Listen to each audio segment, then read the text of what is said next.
ഒരു പീഠ ഇരുമ്പിനും വരുത്തരുതെന്നുള്ളനുകമ്പയും സദാ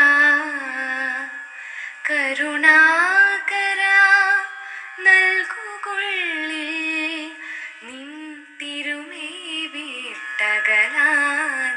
ചിന്തയും അരുളാൽ വരുമിമ്പം അൻപകന്നൊരു നെഞ്ചാൽ വരുമല്ലലൊക്കെയും ഇരുളൻപിനെ മാറ്റും അല്ലലിൻ കരുവാകും കരുവാമിതേതിനും അരുളൻ പനുകമ്പ മൂന്നിനും പൊരുളുന്നാണിതു ജീവതാരകം അരുളുള്ളവനാണു ജീവി എന്നൊരു വിട്ടിടുകയീ നവാക്ഷരീ അരുളില്ലയതെങ്കിൽ അസ്ഥി തോൽ സിര നാറുന്നൊരുടമ്പുതാനവൻ മരുവിൽ പ്രവഹിക്കും അമ്പുവ പുരുഷൻ നിഷ്ഫലഗന്ധ പുഷ്പമാം വരും ആറുവിധം വികാരവും വരുമാറില്ലറിവിന്നിതിന്നു നേർ ഉരുവാമുടൽ വിട്ടു കീർത്തിയാമുരുവാർ നിങ്ങ് അനുകമ്പ നിന്നിടും പരമാർത്ഥമുരച്ചു തേർവിടും പൊരുളോ ഭൂതദയാക്ഷമാധിയോ സരളാദ്വയ ഭാഷ്യകാരനാം ഗുരുവോ ഈ അനുകമ്പയാണ്ടവൻ പുരുഷാകൃതി പൂണ്ട ദൈവമോ നരദിവ്യാകൃതി പൂണ്ട ധർമ്മമോ പരമേശ പവിത്രപുത്രനോ കരുണാവാൻ നബിമുത്തുരത്നമോ ജ്വരമാറ്റി വിഭൂതി കൊണ്ടു മുന്നരിതാം വേലകൾ ചെയ്ത മൂർത്തിയോ അരുതാതെ വലഞ്ഞു പാടിയ ഉദരമാം നോവു സിദ്ധനോ ഹരനെന്നെഴുതി പ്രസിദ്ധമാം മറയുന്നോദിയ മാമുനീന്ദ്രനോ മരിയാതുടലോടു പോയൊര പരമേശന്റെ പരാർത്ഥ്യ ഭക്തനോ നരരൂപമെടുത്തു ഭൂമിയിൽ പെരുമാറിയിടിന കാമധേനുവോ പരമാത്ഭുതദാന ദേവദാതരുവോ ഈ അനുകമ്പയാണ്ടവൻ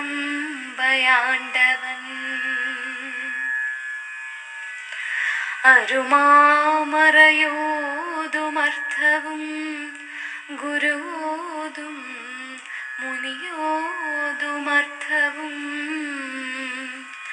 ഒരു ജാതിയിലുള്ളതൊന്നു താൻ പൊരുളോർത്താൽ അഖിലാഗമത്തിനും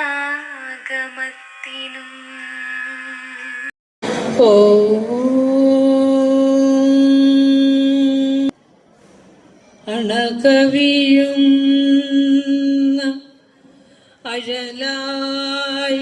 അഴലാഴിയാഴുമെന്നിൽ പ്രണയമുദിച്ചു കവിഞ്ഞു പാരവശ്യ അണികരമേകി അണഞ്ഞിടുന്ന നാരായണ ഗുരുനായകൻ എന്റെ ദൈവമല്ലോ.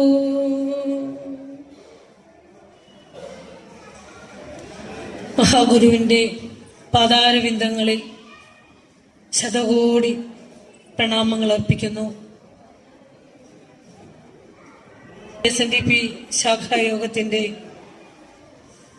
സമാദരണീയരായ ഭാരവാഹികളെ, യൂണിയന്റെയും മറ്റ് പോഷക സംഘടനകളുടെയും എല്ലാം ഭാരവാഹികളെ, ഇന്നിവിടെ സമ്മാനങ്ങൾ ഏറ്റുവാങ്ങിയ, ആദരവ് ഏറ്റുവാങ്ങിയ മഹത് വ്യക്തിത്വങ്ങളെ, വനിതാ സംഘം പ്രവർത്തകരെ, മറ്റ് പോഷക സംഘടനാ ഭാരവാഹികളെ, എന്നെ ശ്രവിക്കുന്ന ശാഖാംഗങ്ങളെ, എല്ലാവർക്കും എൻ്റെ വിനീതമായ നമസ്കാരം.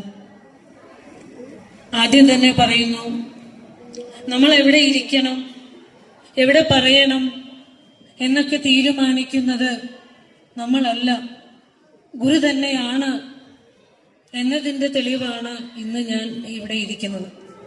കാരണം ഇന്ന് ധനുമാസത്തിലെ ചതയമാണ്, ഗുരുവിന്റെ പിറന്നാളാണ്, പക്ക പിറന്നാളാണ്.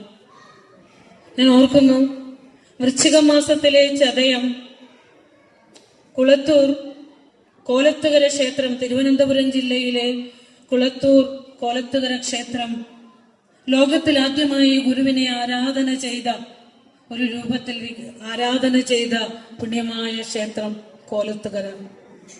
ഇവിടെ ഗുരുവിന്റെ തിരുസ്വരൂപത്തെ, കുഞ്ഞകൃഷ്ണക്കുറുപ്പ് വരച്ചു വെച്ച തിരുസ്വരൂപത്തെ അവിടെ പ്രതിഷ്ഠിച്ചത് കുമാരനാശാനാണ്.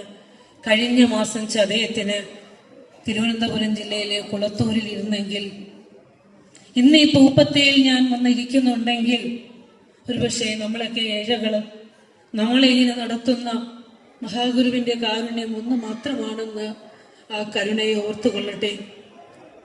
നമുക്കൊരു പ്രഭാഷണത്തിനായി മൈക്ക് കിട്ടുന്നത് അരങ്ങൊഴിഞ്ഞപ്പോഴാണ്.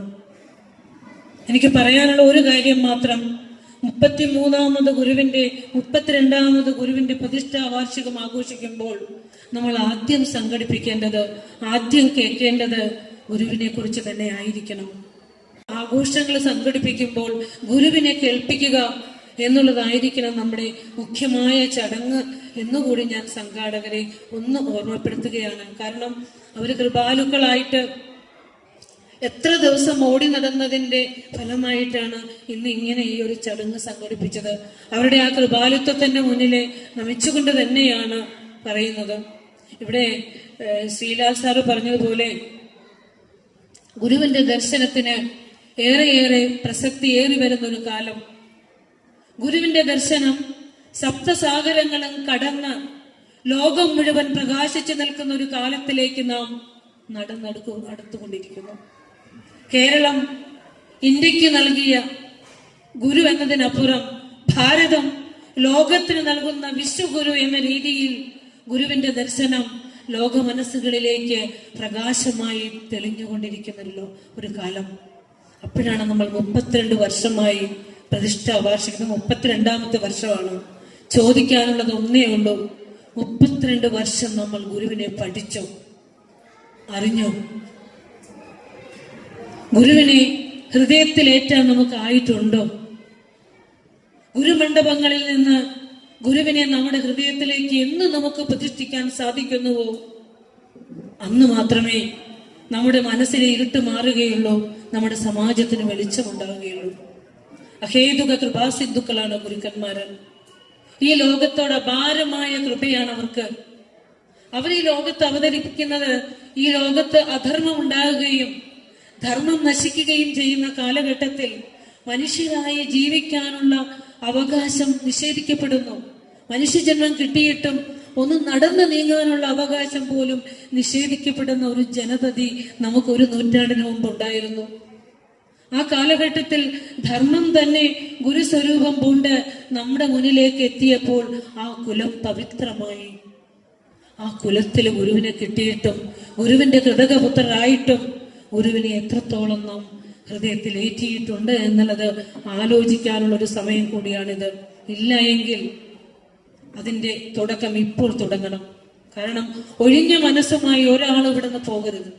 എന്തെങ്കിലുമൊക്കെ ചിന്താശകലങ്ങൾ ഇട്ടുകൊണ്ട് പോയിട്ട് അതൊരു വെളിച്ചമായി അടുത്ത ആ വാർഷികാഘോഷം വരുമ്പോൾ നമ്മുടെ ഹൃദയത്തിലേക്ക് ഗുരു ഉണ്ടാവണം. എനിക്കിന്നിവിടെ കനിഞ്ഞു നൽകിയിരിക്കുന്ന വിഷയം അനുകമ്പാദശകം സംസാരിക്കാമോ എന്നോട് ചോദിച്ചത്. ഏതായാലും അനുകമ്പാദശകം പാടിയിട്ടുള്ളവരാണോ, പഠിച്ചിട്ടുള്ളവരായിരിക്കും അല്ലേ? ആണ്. അപ്പോ എന്തായാലും ഇവിടെ സംസാരിക്കുന്ന വിഷയം അനുകമ്പാദശകമാണ്. 1914-18 കാലഘട്ടങ്ങളിലാണ് ഗുരുവിന്റെ പ്രബോധനാത്മക രചനയായ അനുകമ്പാദശകം രചിക്കുന്നത്. നമ്മളൊക്കെ ചരിത്രം പഠിക്കുന്നവരല്ലേ? ചരിത്രത്തിൽ നമ്മൾ പഠിച്ചു, നമ്മുടെ ഹിസ്റ്ററി അധ്യാപകർ നമ്മളെ പഠിപ്പിച്ചു. ലോകമഹായുദ്ധം, ഒന്നാം ലോകവും രണ്ടാം ലോക മഹായുദ്ധം, അതിന്റെ കാരണങ്ങൾ എന്തൊക്കെയാണ്, അതിന്റെ ജനങ്ങൾ അനുഭവിച്ച കഷ്ടപ്പാടുകള്, ദുരിതങ്ങളൊക്കെ എന്നൊക്കെ നമ്മൾ ചരിത്രം പഠിച്ചിട്ടുണ്ട്. 1914-18 കാലഘട്ടങ്ങൾ യുദ്ധത്തിന്റെ കാലഘട്ടമായിരുന്നു. മനുഷ്യനെ ജാതിയുടെയും മതത്തിന്റെയും മറ്റ് വിഭാഗീയതകളുടെയും സാമ്രാജ്യത്വത്തിന്റെയും ഒക്കെ പേരിൽ മനുഷ്യൻ കൂട്ടത്തോടെ 70 ലക്ഷവും 90 ലക്ഷവും ഒക്കെ ജനങ്ങൾ മരിച്ചു വീഴുമ്പോൾ ഭഗവാന്റെ ആ തിരുവുള്ളത്തിൽ നിന്ന് മനുഷ്യന്റെ കരുണ കണ്ട് ആ തിരുവുള്ളത്തിൽ നിന്ന് ഊറി വന്ന രചന തന്നെയാണ് അനുകമ്പാദശകം. ജാതിക്കും മതത്തിനും മറ്റ് വിഭാഗീയതകൾക്കും അപ്പുറം മനുഷ്യനൊന്നാകണം. മനുഷ്യനൊന്ന്, ജാതിയൊന്ന്, മതമൊന്ന്. നരനും നരനും തമ്മിൽ സാഹോദര്യം ഉദിക്കണം. അതിന് വിപരീതമായതെല്ലാം ഇല്ലാതെയാകണമെന്ന് ഗുരു നമ്മെ പഠിപ്പിച്ചു. കരുണയോടെ അവിടുന്ന് ദൈവദശകം രചിക്കുന്നതും അതുപോലെ തന്നെ അനുകമ്പാദശകം രചിക്കുന്നതുമൊക്കെ 1914 കാലഘട്ടമാണ്. എന്തിനാ രചിച്ചത്? മനുഷ്യ ഹൃദയങ്ങളിലേക്ക് അനുകമ്പയുടെ, കരുണയുടെ ആ വിത്ത് വിതയ്ക്കണം. ജാതി ചോദിച്ച്, മതം ചോദിച്ച് മനുഷ്യന്റെ നെഞ്ചിലേക്ക് നിറയൊഴിക്കുമ്പോൾ, തന്റെ സഹോദരങ്ങളെ കണ്ടാൻ തിരിച്ചറിയാതെ ആകുമ്പോൾ ഗുരു നമുക്ക് തന്നു അനുകമ്പാദശകം.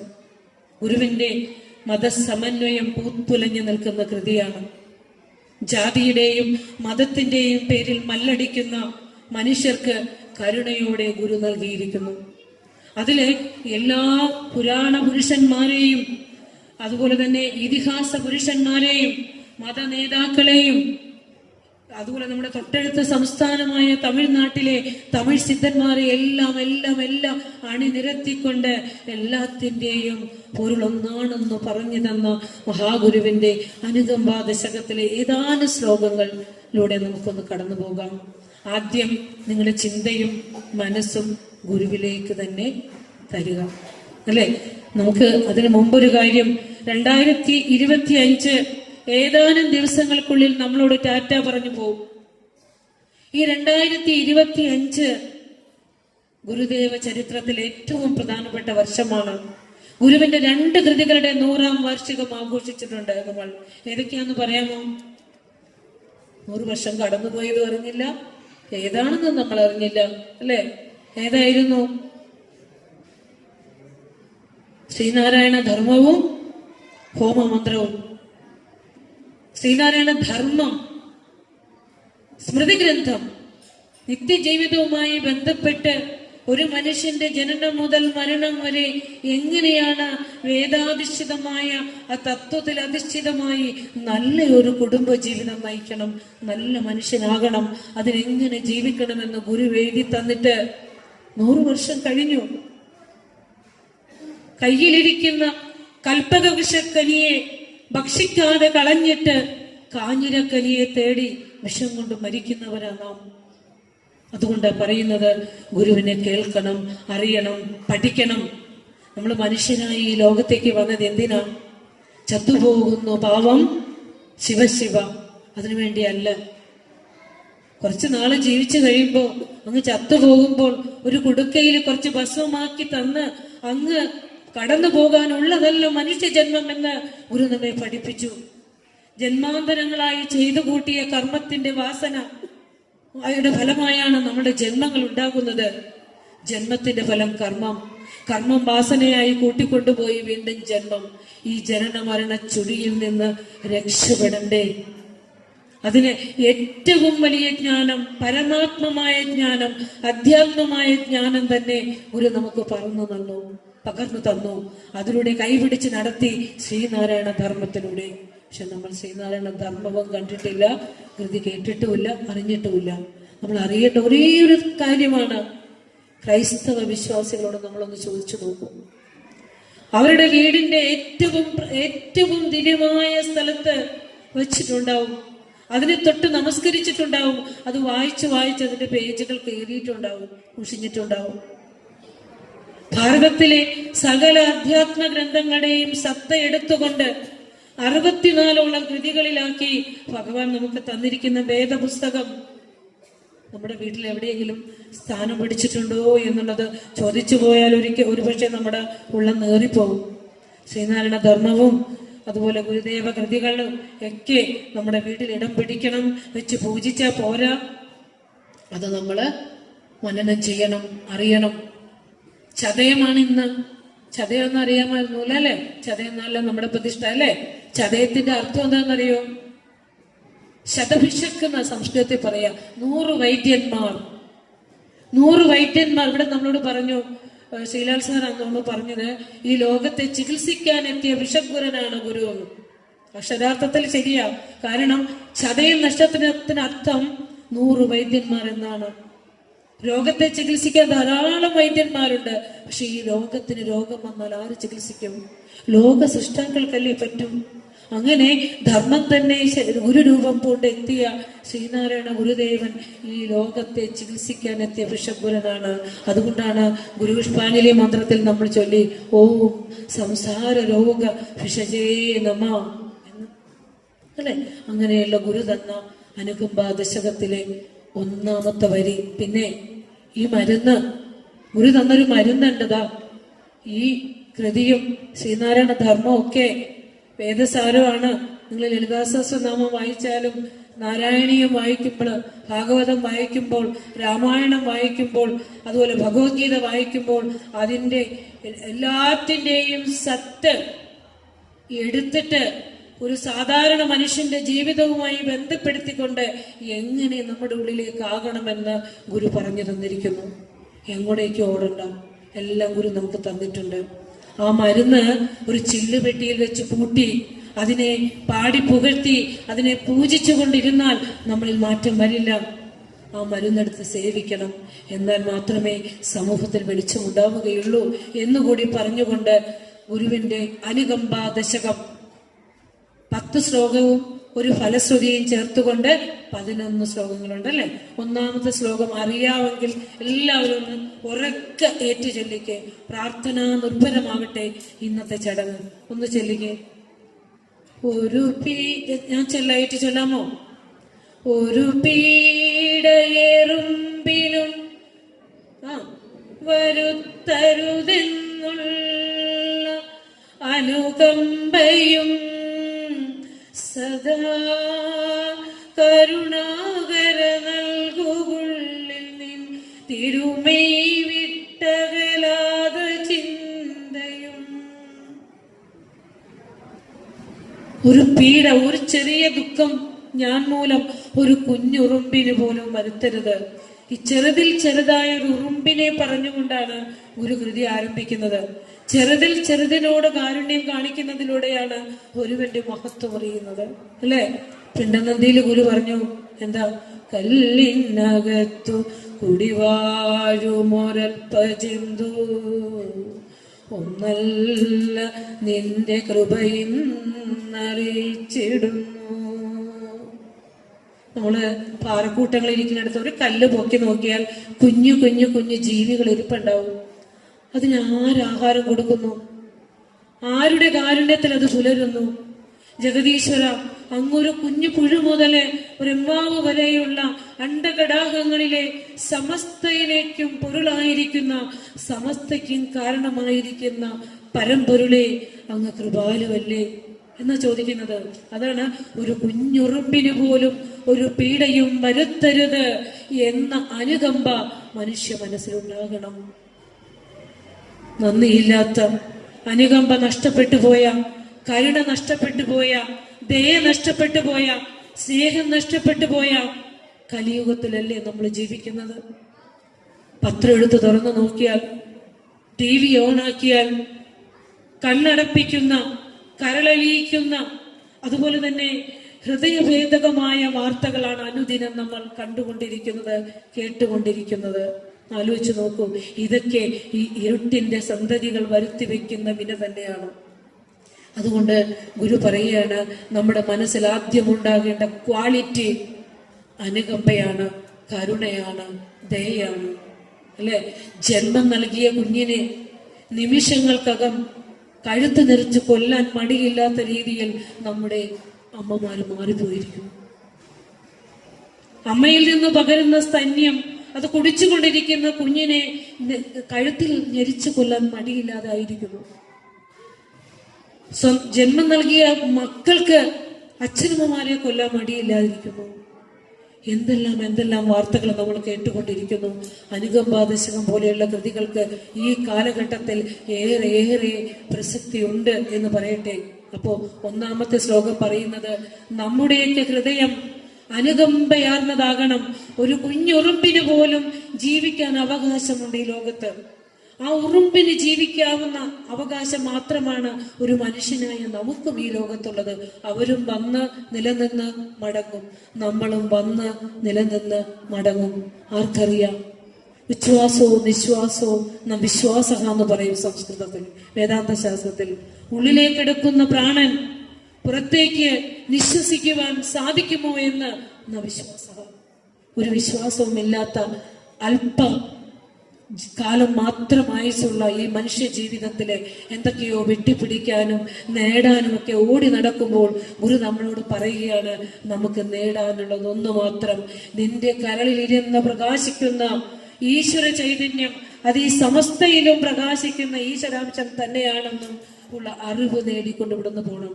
അതുകൊണ്ടാണ് ഗുരു പറയുന്നത്, ആശാൻ പറഞ്ഞത്, ആരായുകിൽ അന്ധത്വമൊഴിച്ചാതിമഹസിൻ നേരാം വഴി കാട്ടും ഗുരുവല്ലോ പരദൈവം.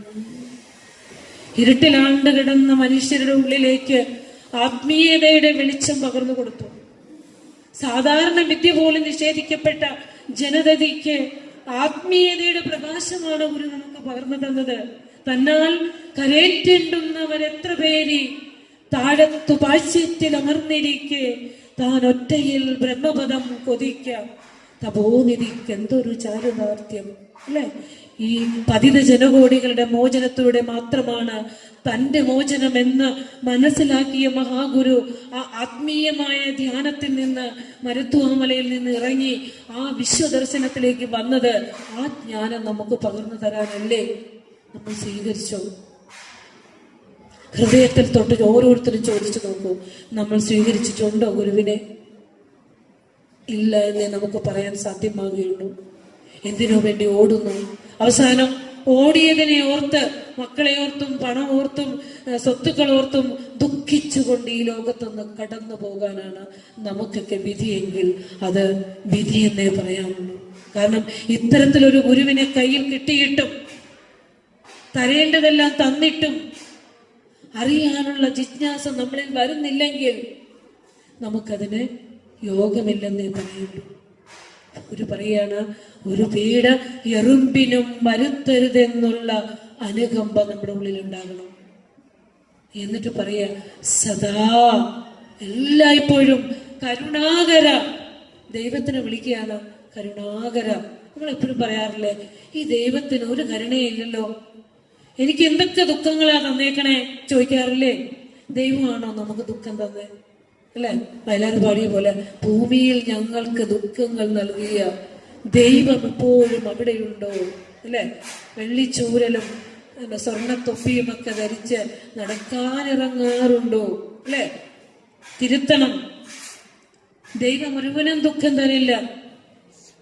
ജന്മാന്തരങ്ങളായി സത്യമറിയാതെ ജീവിച്ച് കൂട്ടിക്കൊണ്ടുപോയ കർമ്മമയമായ ജീവിതത്തിന്റെ വാസന നിന്നിൽ ജന്മമായി വന്നപ്പോൾ അതിന് ഈശ്വരൻ എന്ത് പഴിച്ചു? സത്യവഴി പറഞ്ഞു തന്നു, നീ കേട്ടില്ല. ഇവിടെ പറയാ, കരുണാകര, കരുണയുടെ ആകരമേ, കരുണയുടെ കടലേ, നൽകുള്ളിൽ എന്റെ ഉള്ളിലേക്ക് നീ തരൂ. എന്താ വേണ്ടേ? നിൻ തിരുമൈ വിട്ടകലാത ചിന്തയും, നിന്റെ തിരുസ്വരൂപം, നിന്റെ ചിന്ത എൻ്റെ ഹൃദയത്തിൽ നിന്ന് ഒരിക്കലും അകന്നു പോകരുതേ. എന്ത് പ്രാർത്ഥനയാ ഗുരു നമുക്ക് തന്നിരിക്കുന്നത്. ഈശ്വര ചിന്ത ഒന്ന് പാടിക്കേ. ഈശ്വര ചിന്ത ഇതൊന്നേ മനുജന് ശാശ്വതമീ ഉലകിൽ. ഒക്കെ സാധാരണ കവികൾ പോലും പാടും അല്ലെ. ഗുരുനാഥൻ തുണ ചെയ്യുക സന്തതം, തിരുനാമങ്ങൾ നാവിന്മേലെപ്പോഴും പിരിയാതെ ഇരിക്കണം നമ്മുടെ നരജന്മം സഫലമാക്കിയിടുവാൻ അല്ലെ. പിരിയാതെ ഇരിക്കണം. ഒരു തന്ന തിരുനാമങ്ങള് ഉണ്ണുമ്പോഴും ഉറങ്ങുമ്പോഴും ഒരിടത്ത് കിടക്കുമ്പോഴും എന്നു വേണ്ട നാനാകർമ്മങ്ങൾ അനുഷ്ഠിക്കുമ്പോഴും ചേതസി ഭവദ്രുവം തോന്നണേ ദയാമ്പുതേ. ബുദ്ധിയുള്ളവർ പ്രാർത്ഥിക്കണം. ഇനി എന്തിനാ അങ്ങനെ എല്ലായ്പ്പോഴും ഈശ്വരന്റെ ചിന്ത എന്നിൽ നിന്ന് വിട്ടുപോകരുതെന്ന് പ്രാർത്ഥിക്കണത്? എനിക്ക് ഇഷ്ടം പോലെ ജോലിയുണ്ട്, ഓഫീസിലെ ജോലിയുണ്ട്, അടുക്കളയിലെ ജോലിയുണ്ട്, മക്കളെ നോക്കണം, ഭർത്താവിനെ നോക്കണം, പശുവിനെ നോക്കണം, എന്തെല്ലാം പണിയുണ്ട്. അതിൻ്റെ ഇടയിൽ കരുണാകരനെ എപ്പോഴും ഓർത്തുകൊണ്ടിരുന്നാൽ മതിയോ എന്നൊരു ചിന്ത നമുക്ക് തോന്നും അല്ലേ. അതിനൊരു ഉത്തരം പറയട്ടെ. നമ്മുടെ ഉള്ളിലെ നമ്മൾ ജന്മം കിട്ടിയപ്പോൾ ഒരു വിളക്ക് കൊളുത്തി വെച്ചിട്ടുണ്ട്, ആത്മവിളക്കല്ലേ. ആത്മവിളക്ക് അത് എരിയുന്നത് കൊണ്ടാണ് പശുവിനെ നോക്കാനും കാണാനും കേൾക്കാനും ഉണ്ണാനും ഉടുക്കാനും രമിക്കാനും ഒക്കെ സാധിക്കുന്നത്. ആ വിലമതിയാത്ത വിളക്കുള്ളിൽ നിന്നുകൊണ്ട് എരിയുന്നത് കൊണ്ടാണ്. അതിനെ ഓർക്കാനേ ഗുരു പറയുന്നുള്ളൂ. ആ വിളക്കാണ്, ആ വിളക്കിന്റെ വെളിച്ചമാണ് മനസ്സിലൂടെ ഇന്ദ്രിയങ്ങളിലൂടെ കാഴ്ചയായി വരുന്നു. എന്റെ കണ്ണിന് കാഴ്ചയായതും എന്റെ ചെവിക്ക് ശബ്ദമായതും എന്റെ ത്വക്കിന് സ്പർശമായതും എന്റെ നാവിന് രസമായതും എല്ലാം ഭഗവാനെ അങ്ങയുടെ ചൈതന്യമാണ് എന്റെ ശബ്ദസ്പർശ രൂപരസഗന്ധാദികളായി വരുന്നത്. ആ ഈശ്വരനെ ഓർക്കാതിരിക്കാൻ നമുക്ക് എങ്ങനെയാവുക? ഗുരു പറയാ, ഉലകരുറങ്ങി ഉണർന്നു ചിന്ത ചെയ്യും പലതും ഇതൊക്കെയും ഉറ്റുപാർത്തു നിൽക്കും വിലമതിയാതെ വിളക്കുതിക്കയും പിൻപൊലികയുമില്ല ഇതു കണ്ടുപോയിടേണം. പ്രസംഗവും കേട്ട് ഉദ്ഘാടന സമ്മാനവും കഴിഞ്ഞ് ആഹാരവും കഴിച്ചു പോയാൽ ഇതറിയോ? ഇത് കേൾക്കാനല്ലേ സമയം കൂടുതൽ വേണ്ടേ? ഉലകർക്ക് ഉറങ്ങാനും ഉണ്ണാനും ചിന്ത ചെയ്യാനും ഒക്കെ അങ്ങനെ ഈ ലോകത്ത് നിങ്ങൾ വ്യവഹരിക്കുമ്പോൾ ഇതെല്ലാത്തിനും സാക്ഷിയായിട്ട് വിലമതിയാത്തൊരു വിളക്ക് നിങ്ങളിൽ ഇരുന്ന് ജ്വലിക്കുന്നുണ്ട്. അതാരും കൊളുത്തി വെച്ചതല്ല, ജഗദീശ്വരൻ കൊളുത്തി വെച്ചതാ. അതാർക്കും കെടുത്താനും പറ്റില്ല. ആ വിളക്ക് ജ്വലിക്കുന്നുണ്ടെന്ന് കണ്ടുപോകണം, അറിഞ്ഞു പോകണം. അതിനാണ് മനുഷ്യജന്മം. അല്ലെങ്കിൽ വല്ല പട്ടിയായോ പൂച്ചയായോ തല്ലിക്കൊല്ലുന്ന, നമ്മൾ ബാറ്റുകൊണ്ട് അടിച്ചെന്ന് കൊല്ലുന്ന കൊതുകായിട്ടോ ഉറുമ്പായിട്ടൊക്കെ ജനിച്ചാൽ മതിയായിരുന്നു. വിശേഷ ബുദ്ധിയുള്ള മനുഷ്യനായി ജനിച്ചിട്ടും മൃഗങ്ങളെ പോലെ ഉണ്ടും ഉറങ്ങിയും വംശവർദ്ധനവ് നടത്തിയും ഈ ലോകത്ത് നിന്ന് കടന്നു പോകാനാണ് വിധിയെങ്കിൽ ഒന്നും പറയാനില്ല അല്ലെ. നിലയനമേറി ഞെളിഞ്ഞിരുന്നിവണ്ണം തലയിണ പോലെ തടിച്ചു തീറ്റി തിന്നു തുലയണമെന്ന് പുരൈവ ഭവാനുമെന്ന് തലയിൽ വരച്ചതിതെന്തൊരു സങ്കടം. ഞാൻ പറഞ്ഞല്ലോ കേട്ടോ, ഒരു ശിവശതകത്തിൽ പറഞ്ഞു തന്നതാ. അപ്പോ കേൾക്കേണ്ടതിനെ കേൾക്കണം. ഈ ശരീരത്തെ കുറിച്ചൊക്കെ അടുത്ത ശ്ലോകങ്ങളിൽ പറഞ്ഞു തരുന്നുണ്ട്. അപ്പോ എന്തിനാണ് കരുണാകരനോട് നിന്റെ ചിന്ത വിട്ടകലരുത് എന്ന് പറയണതിന് കാരണം ഈ കരുണാകരൻ ഉള്ളത് കൊണ്ടാണ് നമുക്ക് ഈ ലോകത്ത് ജീവിക്കാൻ പറ്റണം അല്ലെ. പണ്ട് നമ്മൾ ചൊല്ലിയിരുന്നത് ഏതായിരുന്നു? എന്നും നമ്മൾ ചൊല്ലിയിരുന്നു എഴുത്തച്ഛന്റെ ഹരിനാമ കീർത്തനം അല്ലെ. അതിൽ നമ്മൾ ചൊല്ലും യാതൊന്ന് ചൊല്ലിക്കേ, അതൊക്കെ നിങ്ങൾ ചൊല്ലും. യാതൊന്നു കാൺമതതു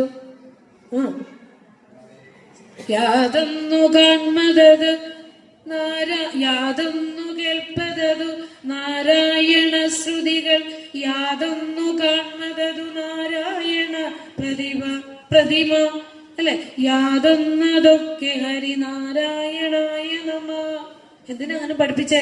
ഞാൻ കാണുന്നതും കേൾക്കുന്നതും കഴിക്കുന്നതും നടക്കുന്നതും എല്ലാമായിരിക്കുന്ന ഭഗവാനെ, അങ്ങ് തന്നെയാണ് ഞാൻ എല്ലാത്തിനെയും ഞാൻ കാണുന്നതും എന്നിലൂടെ പ്രവർത്തിക്കുന്നതും എന്ന വലിയ വേദാന്തമാണ് പഠിപ്പിക്കുന്നത് അല്ലേ. അപ്പൊ 4 വരി നമ്മൾ എന്ത് പഠിച്ചോ? നമ്മൾ രാവിലെ കഴിച്ചിട്ടുള്ള ആഹാരം ഒരു ദഹനരസത്തെ ഉൽപ്പാദിപ്പിച്ചുകൊണ്ട് അതിനെ ദഹിപ്പിച്ച ശക്തി ഏത് ശാസ്ത്രജ്ഞനെ എടുത്തവിടെ വെച്ച് നമ്മുടെ നാസികളിലൂടെ കയറി ഇറങ്ങുന്ന പ്രാണൻ കൃത്യമായ അളവിൽ ഇങ്ങനെ ഈ ശ്വാസോച്ഛ്വാസം നടത്തുന്നതിന്റെ നിയാമകനാരാ? നമ്മുടെ സിരകളിലൂടെ അനുദിനം കയറി ഇറങ്ങുന്ന രക്തചംക്രമണം ആരാണ് ഇതിനെ നിയന്ത്രിക്കുന്നത്? അല്ലേ? നമ്മളിൽ ഇരുന്നു കൊണ്ട് പ്രകാശിക്കുന്ന ഈശ്വരനെ തേടി ഗുരുവായൂർ പോകണ്ട, പഴനിയിൽ പോകണ്ട, ശബരിമല പോകണ്ട, എങ്ങും പോകണ്ട. നമ്മളിൽ ഉള്ളിലുണ്ടെന്ന് അറിഞ്ഞാൽ പിന്നെ അവിടെ ചെന്നാൽ നമുക്കത് തെളിയും. ആദ്യം ഇതറിയാം. ജ്ഞാനദർശനം കഴിഞ്ഞ ഗുരു ഭക്തി ദർശനം തന്നിരിക്കുന്നത്. ഈശ്വരനെ അറിയാതെ ഭക്തി ചെയ്യുന്നത് കൊണ്ടാണ് ഇന്ന് ലോകത്ത് ഭക്തിയുടെ പേരിലുള്ള ചൂഷണങ്ങൾ നടക്കുന്നത്. ഗുരുവിനെ നന്നായി നമ്മൾ പഠിക്കണം. ചെന്നിരിക്കുമ്പോൾ കണ്ണടച്ച് പ്രാർത്ഥിക്കുമ്പോഴും ഉള്ളിലിരിക്കുന്ന സ്വരൂപത്തെ തെളിയിക്കാനാണ് ഒരു വിഗ്രഹത്തിന്റെ മുന്നിൽ പ്രാർത്ഥിക്കുന്നത് എന്ന് പോലും നമുക്കറിയില്ല. നമ്മൾ ചെന്ന് ചോദിക്കുന്നത് എണ്ണമിട്ട് ചോദിക്കും, അതുതാ ഇതുതാ ഇതുതാ. ഇരക്കാനാണോ പോണേ? അല്ല. പഞ്ചഭൂതങ്ങളെ ചേർത്ത് വെച്ച് ശരീരം ഇട്ടപ്പോൾ ഭൂതവും ഭാവിയും വർത്തമാനവും സകലതും ഇട്ടിട്ടുണ്ട്. ഒന്നും ചോദിച്ചാൽ കിട്ടുന്നതല്ല. പോണ എന്തിനാന്നറിയോ? കൽപ്പിച്ച പോലെ വരുമെന്നു നിനച്ചു കണ്ടിട്ട് അർപ്പിച്ചിടുന്നു അടിയനൊക്കെയും അങ്ങു ശംഭോ. ഭഗവാനെ, അങ്ങ് കൽപ്പിച്ചതുപോലെ വരും എന്നെനിക്കറിയാം. അതുകൊണ്ട് ഞാൻ എന്നെ അങ്ങയുടെ മുന്നിലേക്ക് അർപ്പിക്കുന്നു. പക്ഷെ എണ്ണ വാങ്ങി അവിടെ വെക്കുമ്പോൾ ഇത് ഞാനാണ് കേട്ടോ, ഇതങ്ങ് എടുത്തിട്ട് അതങ്ങ് താന്നല്ല ചോദിക്കണ്ടേ. സമർപ്പണമാണ് ഭക്തി. ഗുരു നമ്മെ പഠിപ്പിക്കുന്നു, സമർപ്പണമാണ് ഭക്തി. ഒരു മണ്ഡപത്തിലേക്ക് എണ്ണ കൊടുക്കുമ്പോൾ, വഴിപാട് കൊടുക്കുമ്പോൾ എനിക്ക് അത് കാണണമെന്ന് മനസ്സിൽ അറിയാതെ പോലും കണ്ടുപോകരുത്. ഭഗവാനെ, ഇത് ഞാൻ തന്നെയാണ് എന്ന സമർപ്പണത്തോടു കൂടി വേണം ക്ഷേത്രങ്ങളിൽ നമ്മൾ എന്തും അർപ്പിക്കാൻ. ആ ഒരു ബോധം ഈ ഒരു സത്സംഗത്തിൽ നമ്മൾ നേടേണ്ടതുണ്ട്. അപ്പോൾ 1-ാമത്തെ ശ്ലോകം കൊണ്ട് പറയുന്നത് നമ്മുടെ ഉള്ളം കരുണാർദ്രമാകണം, അനുകമ്പയുണ്ടാകണം, കരുണയുണ്ടാകണം. ജന്മം നൽകിയ മാതാപിതാക്കളെ ഇന്ന് വൃദ്ധസദനങ്ങളാക്കി ഇട്ടിട്ട് പോകുന്നു. കേരളത്തിലെ മിക്കവാറുമുള്ള ഭവനങ്ങളൊക്കെ നോക്കിയാൽ വൃദ്ധരായ അച്ഛനമ്മമാര് മാത്രമേ ഉണ്ടാവുള്ളൂ അല്ലെ. മക്കളൊക്കെ പറന്നു പോയിട്ടുണ്ടാവും. അപ്പൊ നമുക്ക് ജീവിക്കാനുള്ള ഒരു എനർജി, കരുത്തൊക്കെ എന്താ? കാരണം അതുങ്ങൾക്ക് പോയാലേ ഉപജീവന മാർഗം നടക്കുകയുള്ളൂ. നമുക്ക് കുറ്റം പറയാൻ പറ്റില്ല.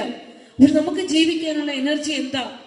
നമ്മളിൽ തന്നെ ഇരിപ്പുണ്ട് എന്നുള്ള വലിയ അറിവാണ് അല്ലെ. ആ അറിവ് നമ്മളെ ഏത് ദുഃഖത്തെയും താങ്ങാൻ നമുക്ക് കരുത്താകും. മരണത്തെ നമ്മൾ ഭയപ്പെടില്ല. ഇതൊക്കെയാണ് 1-ാമത്തെ ശ്ലോകം നമുക്ക് നൽകുന്ന വലിയ അറിവാണ്. ഉള്ളം കരുണ കൊണ്ട് നിറയണം. അതിന് ഈശ്വരൻ എന്നിൽ നിന്ന് ചിന്ത മാറാതിരിക്കണം. ഏത് പ്രവൃത്തി ചെയ്യുമ്പോഴും എൻ്റെ ദൈവമേ എന്നൊരു സമർപ്പണത്തോടെ ചെയ്യാൻ പഠിക്കണം. അടുക്കളയിൽ രാവിലെ ജോലിക്ക് കയറുമ്പോൾ ഇത് മുഴുവൻ ഞാൻ ചെയ്യണമല്ലോ എന്ന ആ ഒരു പരാതികളും പരിഭവങ്ങളും ഇല്ലാതെ ഞാൻ ഉണ്ടാക്കുന്ന ആഹാരം എല്ലാവരുടെയും ആരോഗ്യത്തിന് ഉതകട്ടെ എന്ന സമർപ്പണത്തോടു കൂടി ഏത് കാര്യവും ചെയ്യാൻ നമുക്ക് പഠിക്കണം. ഒരാളെയും വാക്കുകൊണ്ടും പ്രവൃത്തി കൊണ്ടും ചിന്ത കൊണ്ടും ഒരു കുഞ്ഞുറുപ്പിന് പോലും ഒരു ഉപദ്രവവും നമ്മളായിട്ട് ഉണ്ടാക്കരുത്. ഗുരു അങ്ങനെ ഗുരുവിന്റെ ശിഷ്യഗണങ്ങളെ പഠിപ്പിച്ചേക്കണ. ബോധാനന്ദ സ്വാമി നടന്നു നീങ്ങിയ നാടാണ്. ശിവലിംഗദാസ സ്വാമികളെ നടന്നു നീങ്ങിയ നാടാണ്. ഞാൻ ഇവിടെ കുന്നംകുളത്തും അതുപോലെ തന്നെ എവിടെയാ ചാവക്കാട് പിന്നെ ശിവലിംഗദാസ സ്വാമികളുടെ മഹാസമാധിയുടെ പ്രഭാഷണങ്ങൾക്കൊക്കെ ഞാൻ ഇതിലൂടെയൊക്കെ കടന്നിട്ടുണ്ട്. അപ്പോ നമുക്കറിയാം ഈ ബോധാനന്ദ സ്വാമികള് ഗുരുവിന്റെ ശിഷ്യൻ ആ തത്വം ഉൾക്കൊണ്ടുകൊണ്ട് തന്നെയാണ് ബോധാനന്ദ സ്വാമികളൊക്കെ പാടുന്നത്. അങ്ങനെയാ, എന്നാൽ ഉപദ്രവം ഒരുത്തനും ഒന്നുകൊണ്ടും എന്നാളും ഏൽക്കരുത് ഞാൻ കരുതാതെ കണ്ടും നന്നായി വരട്ടെ മമ വൈരിജനങ്ങൾ പോലും എന്നാകണം മമ മനസ്സു ജഗത്സ്വരൂപ. അല്ലേ? ഞാൻ കാരണം ഈ ലോകത്ത് ഒരു ജീവിക്കും ഒരു ദുഃഖം ഉണ്ടാകരുത്, എന്റെ ശത്രുക്കൾ പോലും നന്നാകട്ടെ എന്ന് നമ്മളെ പ്രാർത്ഥിക്കാൻ പഠിപ്പിക്കുന്ന ഗുരുവിന്റെ ശിഷ്യഗണങ്ങൾ തന്നെ. അല്ലേ? ആശാൻ തന്നെ കരുണയിലൂടെ പറയുന്നത് എന്താ? അന്യജീവനുദകി സ്വജീവിതം ധന്യമാക്കുമലേ വിവേകികൾ. കിട്ടുന്നത്ര സമയം എന്തെങ്കിലും പരനന്മയ്ക്ക് വേണ്ടി നമുക്ക് ചെയ്യാൻ കഴിയുമെങ്കിൽ, വാക്കുകൊണ്ടെങ്കിലും സാധിക്കുമെങ്കിൽ അത് ചെയ്തിട്ട് പോകണം. ഈ ലോകത്ത് സ്വാർത്ഥന്മാരായി കൃപണന്മാരായി കടന്നു പോകരുത്. അടുത്ത വരി വളരെ വിശദമായി പറയാനുണ്ട്. സമയപരിമിതി കൊണ്ട് പറ്റുന്നത്ര സമയം പറ്റുന്നത്ര ശ്ലോകങ്ങളിലൂടെ കടന്നു പോകാം. രണ്ടാമത്തെ ശ്ലോകം നോക്കിക്കോളൂ കേട്ടോ. ഒന്നാമത്തെ ശ്ലോകത്തിന്റെ സത്ത ഇത്ര എടുത്താൽ മതി. എന്താ? വെറുതെ പറഞ്ഞേ, ഒരു കുഞ്ഞു ഉറുമ്പിന് പോലും ഞാൻ കാരണം ഒരു വിഷമം ഉണ്ടാവരുത്. നമ്മുടെ ചിന്തകൾ പോലും നമ്മുടെ നെഗറ്റീവാകും. പിന്നെ അടുത്തത് എന്താ പറഞ്ഞ് ശ്രദ്ധയോടെ ഇരിക്കണം കേട്ടോ. അടുത്ത ചിന്ത എന്താ? ഒരു കുഞ്ഞുറുമ്പിന് പോലും പീഡ വരുത്തരുത്. ഈശ്വര ചിന്ത എന്നിൽ നിന്നും ഒരു മന്ത്രം എടുത്ത് വെക്കുക. ഏത് മന്ത്രം എടുത്ത് വെക്കണമെന്ന് ഗുരു ഇപ്പൊ പറഞ്ഞു തരും. അടുത്ത ശ്ലോകം. അരുളാൽ വരുമിമ്പം അൻപകന്നൊരു നെഞ്ചാൽ വരുമല്ലതൊക്കെയും ഇരുളൻപിനെ മാറ്റും അല്ലലിൻ കരുവാകും കുരുവാമിതേതിനും. ഇതിൽ മനസ്സിലായോ? ഒന്ന് മനസ്സിലായില്ലേ? ഒന്ന് ശ്രദ്ധിച്ചു നോക്കിയേ. ഗുരുവിന്റെ മനസ്സിൽ വിചാരിച്ചുകൊണ്ട് ഭഗവാനെ അവിടുത്തെ 32ാമത്തെ പ്രതിഷ്ഠാ വാർഷികത്തിന് അവിടുന്ന് കരുണയോടെ തന്ന അനുകമ്പാദശകം ഞാൻ പഠിക്കാൻ ശ്രമിച്ചു. അനുകമ്പ എന്നിൽ വർഷിക്കണേ ഗുരു എന്ന് പ്രാർത്ഥിച്ചുകൊണ്ട് തുടങ്ങും. അരുളാൽ വരുമിമ്പം. സുഖം കിട്ടുന്നത് എങ്ങനെയാണ്? സിനിമ കണ്ടാലാണോ? കുറച്ചകത്ത് വെച്ചാൽ സിനിമ കണ്ടാലാണോ? നല്ല കാഴ്ചകൾ കാണുമ്പോഴാണോ? വിനോദയാത്രയ്ക്ക് പോകുമ്പോഴാണോ? ആ സുഖമൊക്കെ പോയിട്ട് വരുമ്പോ തീരും. കാഴ്ച കാണുമ്പോ തീരുമ്പോ സുഖം തീരും. അല്ല, നല്ലൊരു വീട് വെച്ചു, എന്തൊരു സന്തോഷം. പതുക്കെ പോയി തുടങ്ങും അല്ലേ? പക്ഷെ പിന്നെ ശരിയായ സുഖം എവിടെ ഇരിക്കണേ? എവിടെ സുഖം ഇരിക്കണേ? സുഖം തേടി നലയുന്ന മനുഷ്യൻ എവിടെയുണ്ട്? ഉള്ളിൽ തന്നെ ഉണ്ട്. അറിവാണ് ഈശ്വരൻ എന്ന് ഗുരു നമുക്ക് പറഞ്ഞു തന്നു. നേരത്തെ പറഞ്ഞില്ലേ, ഉള്ളിൽ തെളിച്ചു വെച്ച ഒരു വിലമതിയാത്ത വിളക്ക്, അതിനെ ആരെങ്കിലൊക്കെ നോക്കാറുണ്ടോ? അന്ന് അമ്മയുടെ ഗർഭപാത്രത്തിൽ വെച്ച് കൊളുത്തി തന്നത് ചാരം മൂടി കിടക്കുക. അതിനെ ഒന്ന് ജപം, ധ്യാനം, പ്രാർത്ഥന ഇതിലൂടെയൊക്കെ ഉള്ളിലേക്ക് നോക്കണം. ഓടി നടക്കൽ, ഓട്ടത്തിന്റെ സ്പീഡൊക്കെ കുറച്ച് ഉള്ളിൽ തന്നെ ഇരിക്കണേ. ഒന്ന് ഊതി തെളിയിപ്പിച്ചിട്ട് ഓടിക്കോളൂ. അപ്പൊ പറയാം, അറിവാണ് സുഖം തരുന്നത്, സ്നേഹമാണ് സുഖം തരുന്നത്, കരുണയാണ് സുഖം തരുന്നത്, അനുകമ്പയാണ് സുഖം തരുന്നത്. ഒരുവനെ കുറിച്ച് നമ്മള് മോശമായി മനസ്സിൽ ചിന്ത കൊണ്ട് നടന്നാൽ നമ്മളല്ലേ ആദ്യം ചീത്തയാവുന്നത്? നമ്മുടെ ചിന്ത നല്ലൊരു ദിവസം എന്റെ പോയി എന്ന് പറയല്ലേ? ആ ചിന്ത വരുമ്പോ തന്നെ നമ്മൾ പറയല്ലേ, നമുക്ക് ഇഷ്ടപ്പെടാത്ത ചിന്ത വരുമ്പോ എന്റെ ഒരു ദിവസം പോയി എന്ന് പറയും. അപ്പോ നമ്മള് സുഖം തരുന്നത്, അനുകമ്പ തരുന്നത് നമ്മുടെ ഉള്ളിലുള്ള ആത്മീയതയെ നമ്മൾ അറിയുമ്പോഴാണ് നമുക്ക് സുഖം വരുന്നത്. അപ്പോ അനുകമ്പയ്ക്കും ദയയ്ക്കും അരുളിനും ഒക്കെ ഒരേ അർത്ഥമാണെന്ന് ഗുരു പറയുക. അരുളാൽ വരുമിമ്പം. നമ്മുടെ കുടുംബത്തില് സുഖം വരണമെങ്കിൽ ആത്മീയതയുടെ അടിത്തറ ഉണ്ടായിരിക്കണം. ഈ ഞായറാഴ്ച ഒരു കുടുംബ യൂണിറ്റിലെ പ്രഭാഷണത്തിന് വിളിച്ചിട്ടുണ്ട്. പാവപ്പെട്ട ഒരു സ്ത്രീ കരഞ്ഞുകൊണ്ട് പറഞ്ഞൊരു വാക്ക് ഞാൻ അറിയാതെ എൻ്റെ ഉള്ളിൽ നിന്ന് പറഞ്ഞു പോകുന്നതാണ്. ടീച്ചറെ, എനിക്കാരും സപ്പോർട്ടില്ല, എൻ്റെ ഭർത്താവോ എൻ്റെ മക്കളോ സപ്പോർട്ടില്ല. പക്ഷെ എനിക്ക് എൻ്റെ വീട്ടിൽ കുടുംബയോഗം വാർഷികം സംഘടിപ്പിക്കുമ്പോൾ ഗുരുവിനെ കേൾപ്പിക്കണം, ഗുരുവിനെ അറിയിക്കണം എന്നെനിക്ക് വലിയ ആഗ്രഹമുണ്ട്. ടീച്ചർ എന്നെ സഹായിക്കണം. ആലോചിച്ച് നോക്കൂ. ഏത് രാഷ്ട്രീയമാണെങ്കിലും ഏത് സാമൂഹിക സാഹചര്യമാണെങ്കിലും ഈ ഗുരുവിനെ പഠിക്കുന്നതിൽ നിന്ന് നമ്മളെ പിന്നോട്ട് അടുപ്പിക്കരുത്. അത് നമ്മുടെ സർവനാശത്തിനാണെന്ന് ദയവ് ചെയ്ത് മനസ്സിലാക്കണം. ഇവിടെ പ്രസംഗിച്ചു പോയ പലരുടെയും വാക്കുകളിൽ നിന്ന് നമ്മളത് ശ്രവിച്ചതാണ്. അനുഭവ സമ്പത്ത് കൊണ്ട് പറഞ്ഞ വാക്കുകൾ നമ്മൾ ശ്രവിച്ചതാണ്, അല്ലേ? അപ്പോൾ പറയുക, നമുക്ക് സുഖമുണ്ടാകുന്നത് ശരിയായ അറിവുണ്ടാകുമ്പോഴാണ്. അപ്പോൾ ഒരു എപ്പോഴും പറയും, അറിവുള്ളവർ ആരെയും ദ്വേഷിക്കാൻ ഒരുങ്ങുകയില്ല. അറിവില്ലാത്തവരോട് അനുകമ്പയോടുകൂടി പെരുമാറണമെന്ന് ഗുരു എപ്പോഴും നമ്മളെ പഠിപ്പിച്ചു തരും. അപ്പൊ ഗുരു പറയാ, അരുളാൽ വരും ഇമ്പം. അറിയേണ്ടതിനെ അറിയുമ്പോഴോ എൻ്റെ ഉള്ളിൽ ആ പ്രകാശിക്കുന്ന വെളിച്ചം തന്നെയാണ് നിന്റെയും അവന്റെയും രാമന്റെയും കൃഷ്ണന്റെയും ഗോവിന്ദന്റെയും ജോസഫിന്റെയും ഖാദറിന്റെയും ഒക്കെ ഉള്ളിൽ ഉള്ളത് എന്ന് അറിയുമ്പോൾ എല്ലാവരെയും സ്നേഹിക്കാൻ നമുക്ക് സാധിക്കും. ആരോടും ഉള്ളിലൊരു വൈരം ഉദിച്ചിടില്ല. അതുകൊണ്ട് ഗുരു നമ്മളെ പഠിപ്പിക്കുകയാണ്. കാലഘട്ടത്തിന്റെ അതിന്റെ പശ്ചാത്തലം ഓർമ്മിപ്പിച്ചു. അനേകായിരങ്ങൾ ഒരു മനുഷ്യ മനസ്സിൽ ഉദിച്ച ഒരു വൈരം മഹായുദ്ധമായപ്പോൾ എത്രയോ നിരപരാധികളുടെ ജീവൻ പൊളിഞ്ഞു. അപ്പോ ഗുരു പറയുക, സമൂഹം നന്നാകണമെങ്കിൽ സമൂഹത്തിന്റെ മെറ്റീരിയലായ ഓരോ മനുഷ്യ മനസ്സുകളും ശുദ്ധീകരിക്കപ്പെടണം. ഇത്രയും വലിയ മഹത്തായ ദർശനം ഈ ലോകത്തെ ഏത് ഗുരുവാണ് നൽകിയിരിക്കുന്നത്?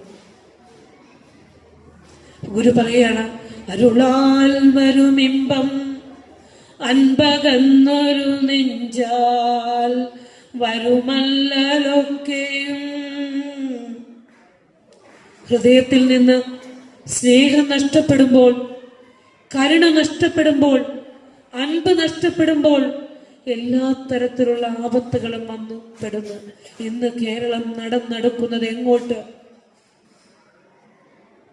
ഒരു തലമുറയ്ക്ക് ജന്മം നൽകേണ്ട പെൺകുട്ടികൾ വരെ മദ്യത്തിനും മയക്കുമരുന്നിനും ലഹരി വസ്തുക്കൾക്ക് അടിമയായി നടന്നു നീങ്ങുന്നത് കാണുമ്പോൾ, പ്രസവിക്കാൻ ഞങ്ങൾക്ക് വയ്യ എന്ന് പറയുമ്പോൾ, ഏറ്റവും ശ്രേഷ്ഠമായ ജന്മമാണ് സ്ത്രീ ജന്മം. മാതൃത്വം ഏറ്റവും ശ്രേഷ്ഠമായ അനിർവചനീയമായ പദം. ഞങ്ങൾക്ക് മനസ്സില്ല എങ്ങോട്ട് നമ്മുടെ ലോകം പോകുന്നു, എങ്ങോട്ടേക്കാണ് നമ്മൾ നടക്കുന്നത്. നമ്മുടെ മക്കളെ നമ്മൾ എവിടെ കൊണ്ടുപോയി വളർത്തും? നമ്മുടെ മക്കൾക്ക് ഈ ഗുരുവിനെ പരിചയപ്പെടുത്തി കൊടുക്കുക. അരുളിന്റെയും അൻപിന്റെയും അനുകമ്പയുടെയും നല്ല പാഠങ്ങള് കുഞ്ഞു മനസ്സുകളിലേക്ക് കുത്തിവെച്ചു കൊടുക്കുക. പിന്നെ നിങ്ങൾ അവർക്ക് വേണ്ടി സ്വത്ത് സമ്പാദിക്കാൻ ഈ ജന്മം ഓടേണ്ട സഹോദരങ്ങളെ. അറിയേണ്ട ആധ്യാത്മിക വിദ്യ ചെറുപ്രായത്തിലെ തന്നെ കുഞ്ഞുങ്ങളിലേക്ക് പകർന്നു കൊടുക്കുക. ഇപ്പൊ നമ്മുടെ ഇതിന്റെ ഇടയിലൊക്കെ കുറെ കുഞ്ഞു മക്കളുടെ മുഖം കാണുന്നുണ്ട്. ഒരു ചെവി കൊണ്ട് ചിലപ്പോൾ ഒരു വാക്കായിരിക്കും കേൾക്കുക, അത് വിത്തായി അവിടെ കിടക്കും. അത് കാലാന്തരത്തിൽ മുളയ്ക്കും. നാളെ ഈ സമാജത്തെ, ഈ സംഘടനയെ, ഈ സമൂഹത്തെ നയിക്കേണ്ടവരായി അവർ മാറും. ഒരു സംശയമില്ല.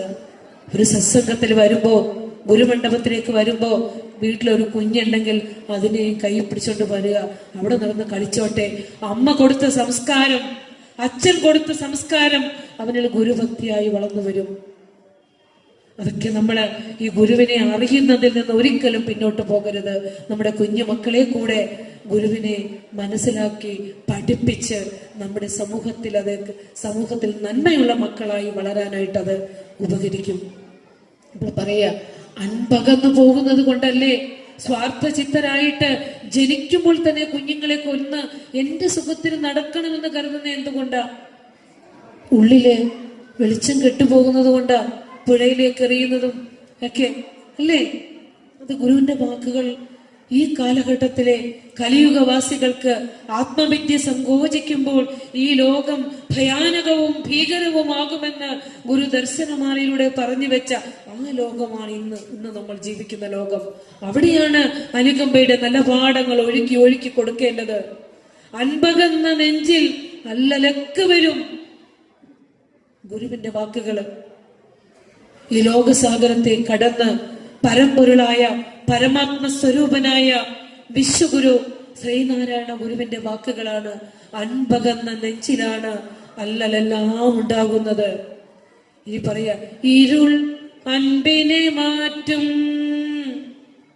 നമ്മുടെ ഉള്ളിലുള്ള അജ്ഞാനം, ഈശ്വരൻ ചിന്ത മറയ്ക്കപ്പെടുമ്പോൾ, ഈ ഭൗതിക ജീവിതത്തിൽ സ്വാർത്ഥ സുഖങ്ങൾക്ക് തേടി നടക്കുമ്പോൾ എന്താ പറ്റുക? നമ്മുടെ ഉള്ളിൽ നിന്ന് കരുണ പറ്റിപ്പോവും. അപ്പോൾ അല്ലലിൻ കരുവാകും, സകല വിധത്തിലുള്ള ആപത്ത് വരികയും കുരുവാമിതേതിനും, ഇത് എല്ലാ ആപത്തുകൾക്കും സീഡ് വിത്ത് പാകുകയും ചെയ്യും. അതുകൊണ്ടാണ് ആശാൻ പറഞ്ഞത്, മോഹാകുലരാം ഞങ്ങളെ. ബാക്കി ചൊല്ലിക്കേ, ഉറക്കെ ചൊല്ലിക്കേ.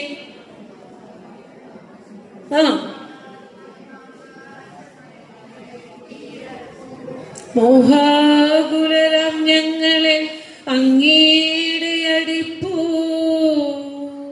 സ്നേഹാത്മകമാം പാശമതിൽ കേട്ടിരപ്പൂ.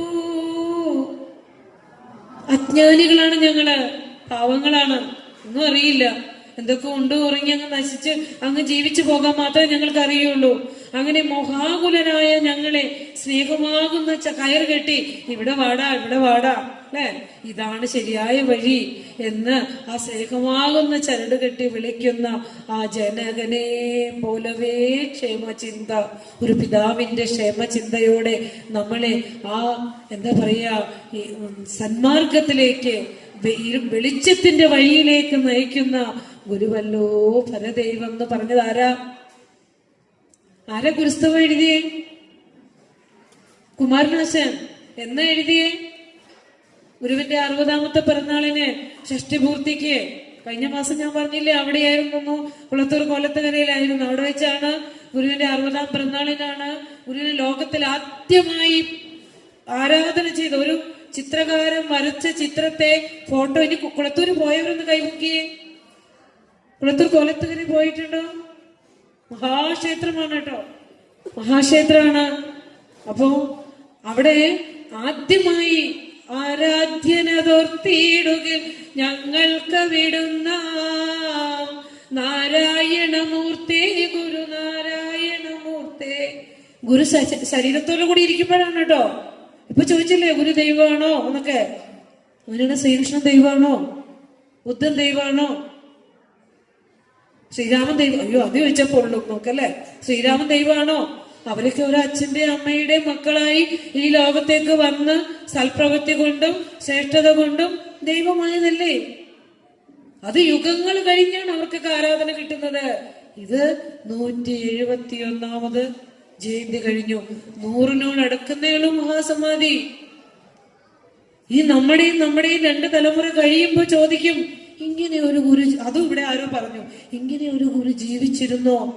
നമ്മുടെ ജീവചരിത്രം എഴുതിയാൽ ഇനിയുള്ളവർ വിശ്വസിക്കുമോ എന്ന് ഗുരു ചോദിച്ചിരുന്നു അല്ലെ. ഗുരുവിനെ എടുത്തുകൊണ്ട് വളർത്തി 5ാം വയസ്സിൽ കൊണ്ടുപോയി 12 വയസ്സ് വരെ വളർത്തിയ ആ ദിവാര സാറിന്റെ മകൾ ശാരി ചേച്ചിയുടെ വീട്ടിൽ അന്തി ഉറങ്ങി അവിടുന്ന് ആഹാരമൊക്കെ കഴിച്ചാണ് ഞാൻ കുളത്തൂര് പ്രസംഗത്തിനിരുന്നത്. ആലോചിച്ച് നോക്കിയേ. അപ്പൊ ഗുരുവിനെ കണ്ട തലമുറയുടെ തൊട്ടടുത്ത തലമുറയിലുള്ളവരുണ്ട് അവിടെ അല്ലേ.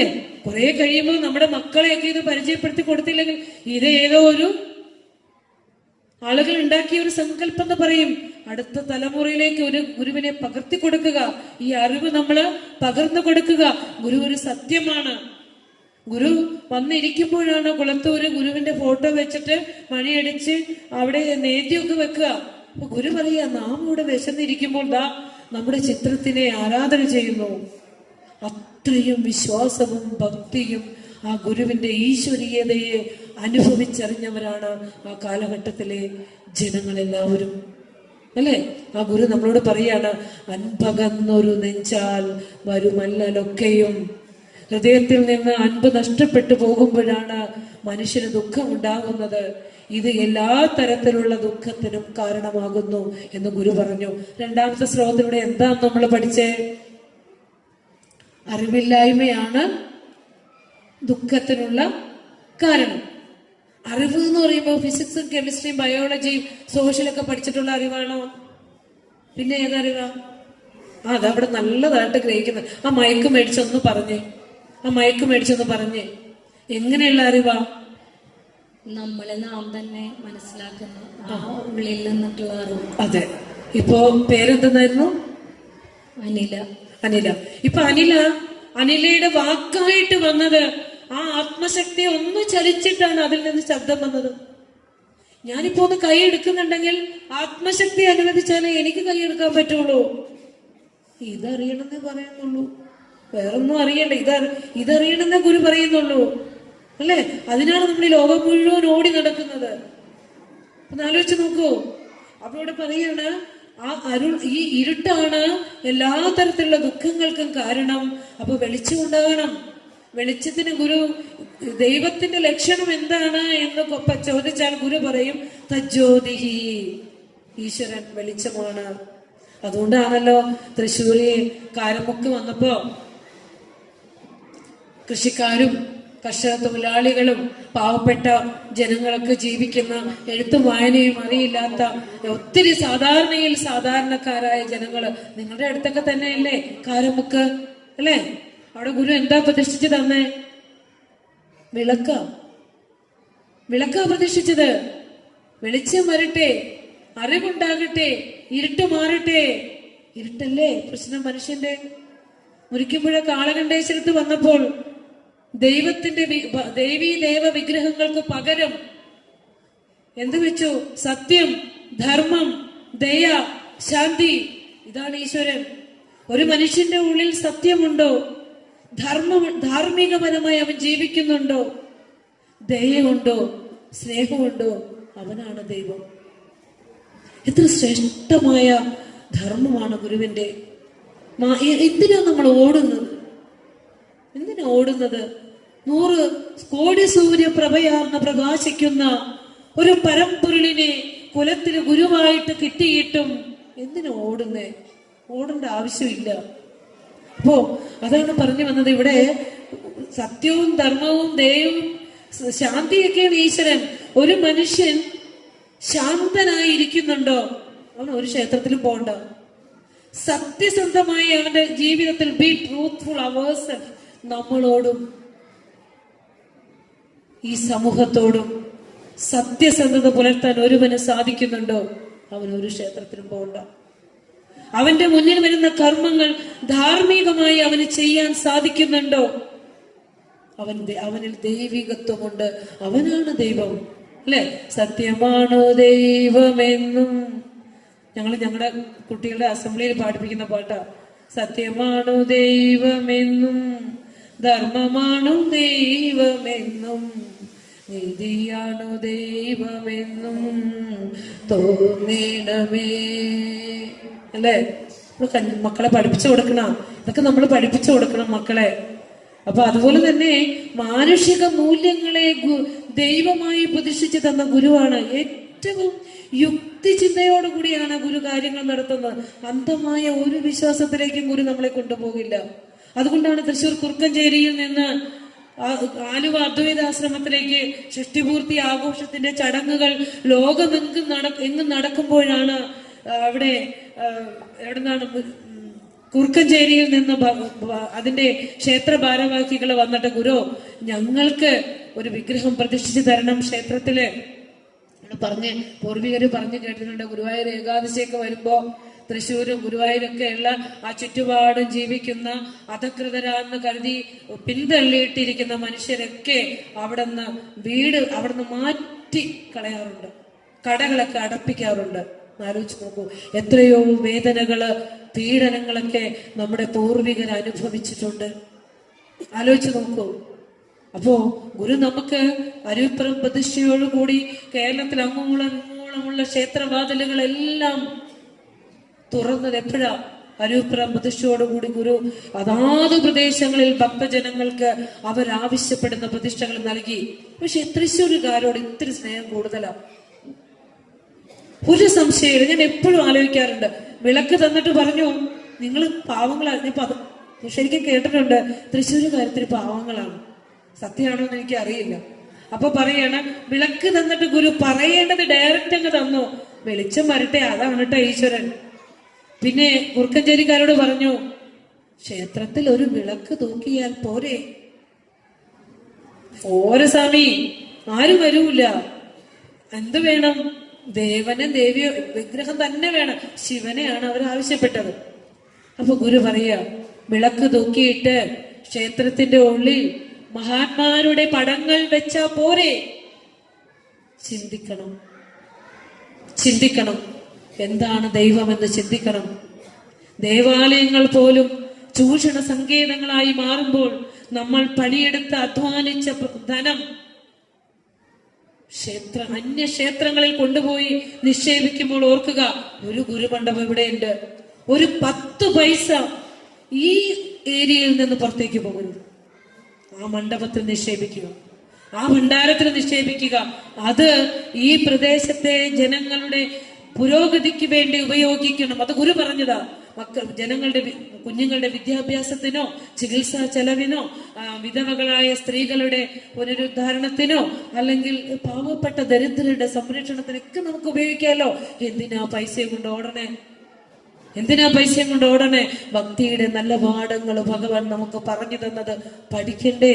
അപ്പൊ പറയാ, രാമനും കൃഷ്ണനും ഒക്കെ ഓരോ കാലത്തെ മഹാന്മാരായിരുന്നു.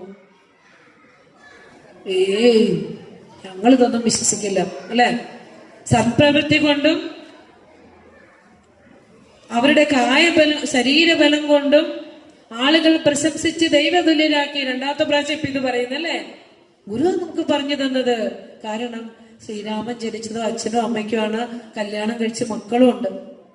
കൃഷ്ണനും വസുദേവരുടെയും ദേവകിയുടെയും മകനായ ജനിച്ചത്.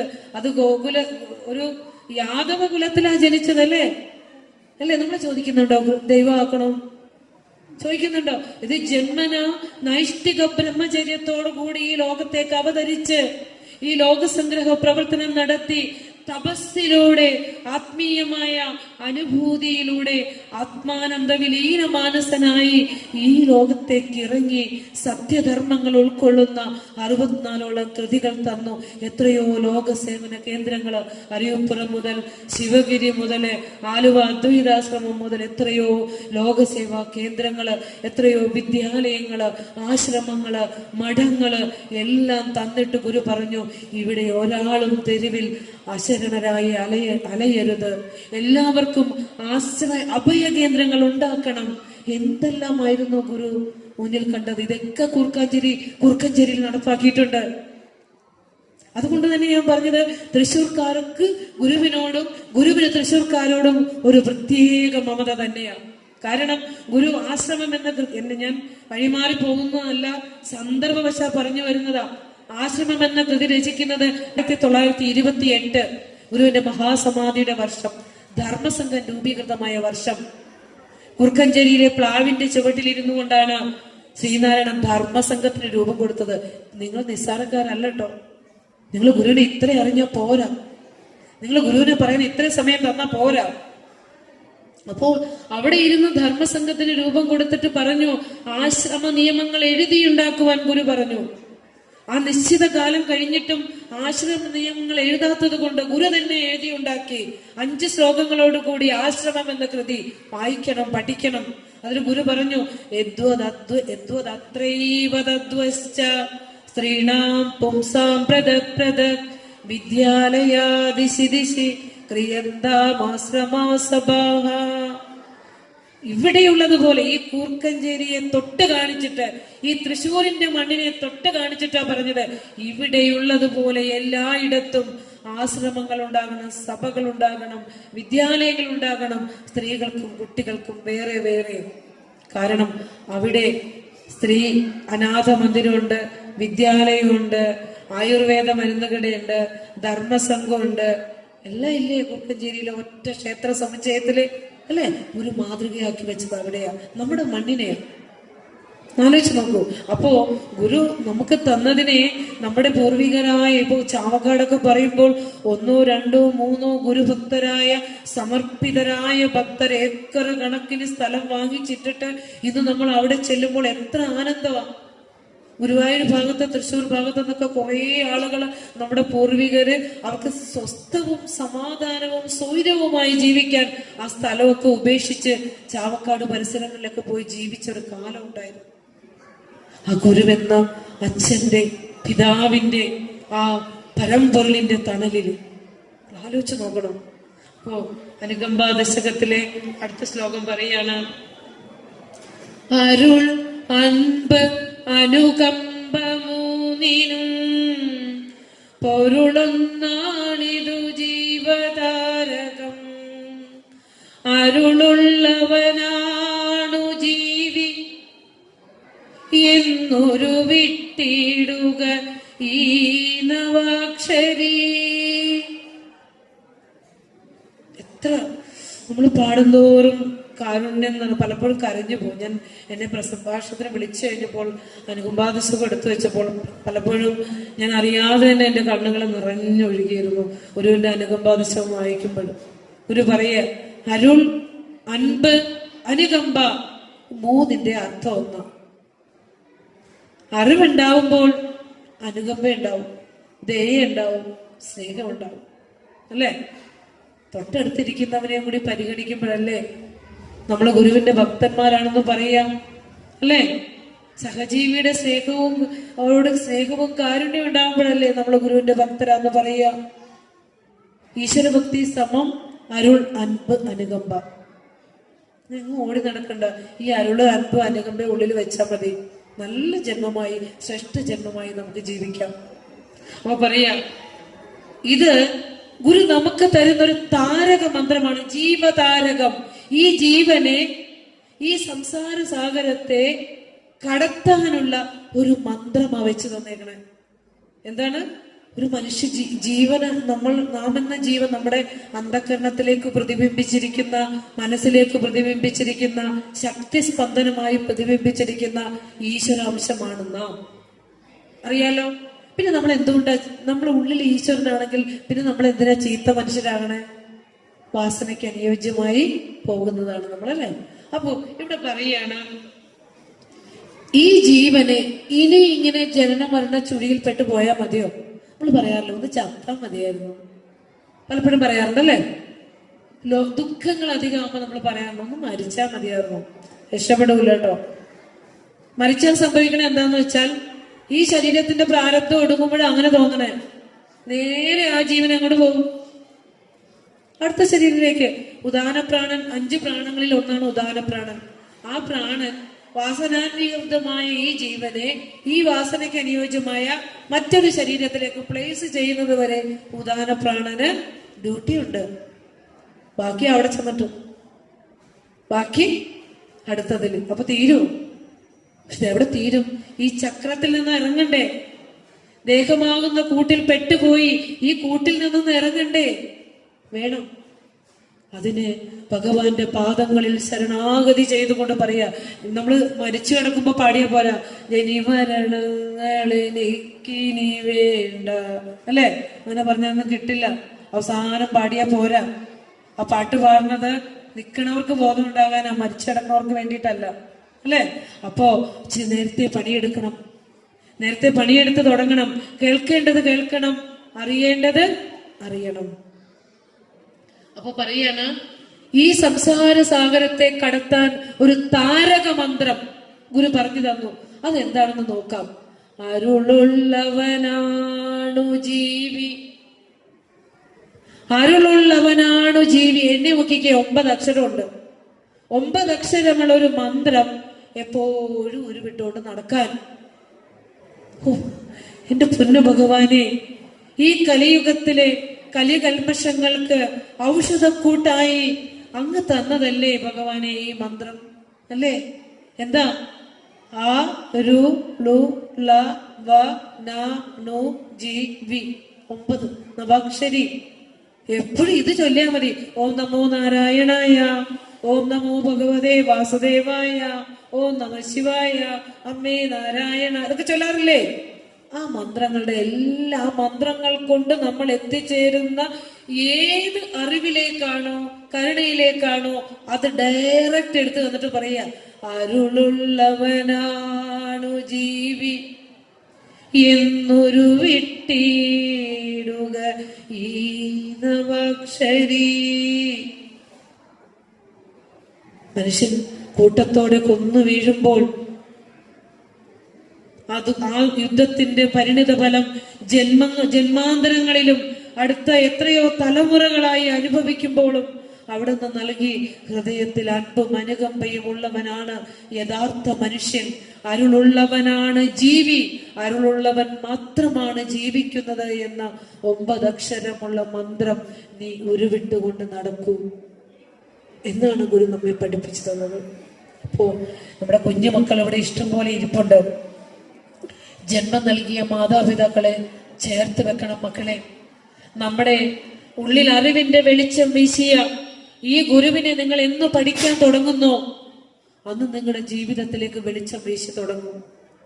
ഏതൊരു ചീത്ത മാർഗത്തിലൂടെ നടക്കാൻ ഒരു സ്റ്റെപ്പ് നിങ്ങൾ എടുത്ത് വെക്കുമ്പോഴും ഉള്ളിലിരുന്ന് ഗുരു പറയും, ഈ ലോചനമാതിന്ദ്രിയം ഏതെങ്കിലും ഒന്നിങ്ങ് ആലോചന കൂടാതെ ബധത്തിങ്കളണഞ്ഞാൽ ആലാക്കിലുടൻ സന്മതി തോന്നിക്കുകനിക്കൻ കോലത്തുകര കോവിലിൽ വാഴും പരമേശൻ. ഈ പ്രാർത്ഥനയ്ക്ക് പഠിപ്പിച്ചു കൊടുക്കണ്ട കേട്ടോ. ഒരർത്ഥവും അറിയാതെ കടുകട്ടിയായ സംസ്കൃത ശ്ലോകങ്ങളൊക്കെ ഇരുന്ന് ചൊല്ലിയ നമ്മുടെ ഉള്ളിൽ വല്ലതും മനസ്സിലാവോ? ഇതിന്റെയൊക്കെ സത്തെടുത്ത് എല്ലാവർക്കും മനസ്സിലാകാവുന്ന ഭാഷയിൽ 3 ഭാഷയിലാണ് ഗുരുദേവ കൃതികൾ. മലയാളവും സംസ്കൃതവും തമിഴും അല്ലെ. നല്ല പച്ച മലയാളത്തിലാണ് അവിടുന്ന് വേദസാരത്തെ നമുക്ക് എടുത്തു തന്നിരിക്കുന്നത്. അപ്പൊ ചോദിച്ചോട്ടെ, ഗുരു നമുക്ക് തന്ന 9 അക്ഷരമുള്ള മന്ത്രം ഏതാ എന്നുറക്കെ പറഞ്ഞേ. അതൊന്ന് ജപിച്ചോണ്ട് നടക്കുവോ? സ്നേഹവും കരുണവും ഒക്കെ വരട്ടെ, തന്നെ വരും. ചൊല്ലിക്കെ, ഉറക്കെ ചൊല്ലിക്കെ. അരുളുള്ളവനാണു ജീവി എന്നൊരു വിട്ടിടുക ഈ നവാക്ഷരി. ഇത് താരക മന്ത്രാണെന്ന് പറഞ്ഞ അർത്ഥം എന്താ? ഈ ലോക ജീവിത യാത്ര തരണം ചെയ്യാനുള്ള മന്ത്രമാണ്. ഒരു പ്രാർത്ഥന പോലും പഠിക്കില്ലേ? സാധാരണ ഈ പുരുഷന്മാരെ കുറിച്ച് പറയുമ്പോൾ ചെറിയൊരു പരാതിയുണ്ട്. കാരണം സ്ത്രീകൾ പ്രാർത്ഥിക്കുന്ന ആൾക്കാരാണെന്നാണ് അവരുടെ വിചാരം. പുസ്തകം കിട്ടി അവര് പ്രാർത്ഥിച്ചാൽ അവർക്കേ ഉതകുള്ളൂ കേട്ടോ. നമ്മൾ പ്രാർത്ഥിച്ചാൽ മാത്രമേ നമ്മൾക്കും നിമിത്തമായിട്ടാണ് നമുക്ക് ഇങ്ങോട്ടേക്ക് എത്താനായിട്ടൊക്കെ സാധിക്കുന്നത്. അതൊരു ഗുരുവിന്റെ നിയോഗം തന്നെയെന്ന് കരുതുന്നു. അപ്പൊ പറയാണ്, ഒരു താരക മന്ത്രം, ജീവതാരകം, ഈ ജീവനെ മറുകരയിലേക്ക് എത്തിക്കാനുള്ള മന്ത്രം, താരക മന്ത്രം ഗുരു പറഞ്ഞു തരികയാണ്. അരുളുള്ളവനാണ് ജീവി അല്ലെ. അപ്പോ പ്രാർത്ഥന ഗുരു പറയുകയാണ്, കലിയുഗത്തിൽ മനുഷ്യ മനസ്സുകൾ ശുദ്ധീകരിക്കണമെങ്കിൽ നാമജപങ്ങൾക്ക് പ്രാധാന്യം കൽപ്പിക്കണം. അതിനാണ് ഗുരു സ്തോത്രരചന എഴുതി തന്നത്. അന്തിമ സമയത്തെ രോഗഗ്രസ്തനായിട്ട് ഇപ്പൊ നമ്മൾ പറയും എനിക്കാരും വേണ്ടെന്ന്. രോഗാതുരനായി നമ്മൾ കിടക്കുമ്പോൾ ഒന്ന് ചരിച്ചു കിടത്താൻ പോലും പരസഹായം ആവശ്യമുള്ള സമയത്ത് എന്റെ ദൈവമേ എന്ന് അറിഞ്ഞൊന്ന് വിളിക്കാൻ നാവിലൊരു മന്ത്രം പോലും പഠിച്ചു വെക്കാതിരിക്കരുത്. അതുകൊണ്ടാ ഗുരു ശരിക്കും പറഞ്ഞു തരുന്നു, നാവിന്നു നിന്റെ തിരുനാമം എടുത്തുരച്ച് മേവുന്നതിനെളുതിലൊന്നരുളിയിടണേ നീ. ജീവൻ വിടുമ്പോൾ അതിൽ നിന്നു തെളിഞ്ഞിടും പിൻ നാവിന്നു ഭൂഷണം ഇതെന്നെ നമുക്ക് വേണ്ട. ഞാൻ കഴിച്ച ആഹാരങ്ങളോ ഞാൻ പറഞ്ഞ ചീത്ത വാക്കുകളോ ഒന്നുമല്ല എനിക്ക് എൻ്റെ ജീവിതത്തിൽ എനിക്ക് ഉതകുന്നത് ഞാൻ ചൊല്ലിപ്പഠിച്ച നാമങ്ങൾ മാത്രമാണ് അല്ലേ. അപ്പോ ഈ ജനിമൃതി രോഗമറുപ്പതിന്നു സഞ്ജീവനി പരമേശ്വര നാമമെന്നീയില്ല. ശിവശതകം, ഈ താരകം, ഈ ജനിമൃതി രോഗം അറുത്ത് കളയാൻ പരമേശ്വരനെ പ്രാർത്ഥിക്കാൻ. അല്ലെങ്കിൽ നമ്മൾ ഇനിയും വരും അല്ലെ, മോഹങ്ങളും അല്ലെ, മോഹങ്ങളും മോഹഭംഗങ്ങളും ചേർന്ന് കഥകളിയാടാ. എനിക്ക് ഇഷ്ടപ്പെട്ടൊരു പാട്ടാ, ഞാൻ അറിയാതെ വന്നു പോകും അല്ലെ. കഥകളിയാടാറുണ്ട് ഇവിടെ, ഇതിനകത്ത് കുറെയൊക്കെ വെച്ചിട്ടുണ്ടാവും. ഇനി ഒരു ജന്മം കിട്ടിയാലും ഞാൻ മറക്കില്ല കേട്ടോ അല്ലെ, തരും ഞാൻ അല്ലെ. ഇതൊക്കെ പറഞ്ഞ് കുറെ ഇങ്ങനെ കൂട്ടി കൂട്ടി കൂട്ടി വെച്ചേക്കണൊക്കെ പതുക്കെ പതുക്കെ എടുത്ത് കളയുക. അവിടെ ഈശ്വര ചിന്ത നിറയ്ക്കുക. കൂട്ടിക്കൊണ്ട് പോണത് കൂടെ ഉണ്ടാവും. ദുഷ്ടന്മാരെ കൂട്ടിക്കൊണ്ട് പോയാൽ ദുഷ്ടന്മാര് കൂടെ ഉണ്ടാവും. നമ്മൾ ഏറ്റവും കൂടുതൽ പ്രബലമായ ചിന്ത ഇന്ന് കിടക്കാൻ നേരത്ത് ഒന്ന് ആലോചിക്കണം. ഇത്രയും കാലത്ത് എൻ്റെ ജീവിതത്തിന്റെ ഇടയിൽ മറക്കാതെ എൻ്റെ ഉള്ളിൽ ആരൊക്കെയുള്ളത്, ആ കൂട്ടത്തിൽ തീർച്ചയായും നമുക്ക് ദ്രോഹം ചെയ്തവരുണ്ടാവും അല്ലേ? അവരെ നമ്മളത് ആലോചിക്കുന്നുണ്ടാവില്ലേ? അതങ്ങ് എടുത്ത് കളഞ്ഞേക്കുക. നല്ലതല്ലൊരുവൻ ചെയ്ത നല്ല കാര്യം മറക്കണ്ട, നല്ലതല്ലാത്തതുടനെ മറന്നിടുന്നത് ഉത്തമം. ഗുരു പറഞ്ഞത് അതിനാ അല്ലേ? അപ്പൊ 9 അക്ഷരമുള്ള മന്ത്രം ഉരുവിട്ടോട് നടക്കുക, അല്ലെങ്കിൽ ഏതെങ്കിലും ഒരു മന്ത്രം നിങ്ങൾ ഇരുന്നു കൊണ്ട് ജപിക്കുക. 3 തരത്തിലുള്ള ജപമുണ്ട്: മാനസിക ജപം, ഉപാംശു ജപം, വൈഖരി ജപം. മനസ്സിലെ എനിക്ക് സമയം കിട്ടാറില്ല പ്രാർത്ഥിക്കാന്ന് പറയണവര് അടുക്കളയിൽ ചായ വെക്കുമ്പോഴും കഞ്ഞി വെക്കുമ്പോഴും കറി വെക്കുമ്പോഴും അല്ലേ അമ്മ ചൊല്ലാറുണ്ട്, ദൈവമേ ദൈവമേ നാരായണ ഓം നമോ നാരായണായ, അല്ലെങ്കിൽ അരുളുള്ളവനാണ് ജീവി അല്ലെ? ഇങ്ങനെ ചൊല്ലിക്കൊണ്ട് നടന്ന എന്താ കുഴപ്പം? പ്രാർത്ഥനയും നടക്കും, പണിയും നടക്കും അല്ലേ? അടുത്ത ശ്ലോകത്തിലേക്ക് ഒന്ന് പോവാൻ ഞാനൊരു 5 മിനിറ്റ് കൊണ്ട് നിർത്തിയേക്കാം. ഒരു ശ്ലോകം കൂടി പറഞ്ഞ് നിർത്തിയേക്കാം. അടുത്തൊരു ശ്ലോകം കൂടി പറഞ്ഞുകൊണ്ട് നിർത്താം. നോക്കൂ. അരുളില്ലയതെങ്കിലസ്തിതോൽ സിരനാറുന്നൊരുടമ്പുതാനവൻ മരുവിൽ പ്രവഹിക്കുമമ്പുവ പുരുഷൻ നിഷ്ഫലഗന്ധ പുഷ്പമാം. അത് കേൾക്കുമ്പോ നമുക്കൊരു വിഷമമൊക്കെ വരും. ഒരു ശക്തമായ ഭാഷയിലാ പറഞ്ഞ കേട്ടോ. ആത്മജ്ഞാനമില്ലാത്ത മനുഷ്യന്റെ അവസ്ഥ. അരുളില്ലയതെങ്കിൽ, തന്നിൽ പ്രകാശിക്കുന്ന ആത്മീയതയെ തേടി ലോകം മുഴുവൻ ഓടി നടക്കുന്ന മനുഷ്യരോടാ പറയണത്. അരുളില്ലയതെങ്കിൽ, നിന്റെ ഉള്ളിൽ നിന്നെ ചൈതന്യവത്താക്കി വെക്കുന്ന ആ ആത്മീയതയെ നീ അറിഞ്ഞില്ലെങ്കിൽ നിന്റെ ശരീരം വെറും എന്താ?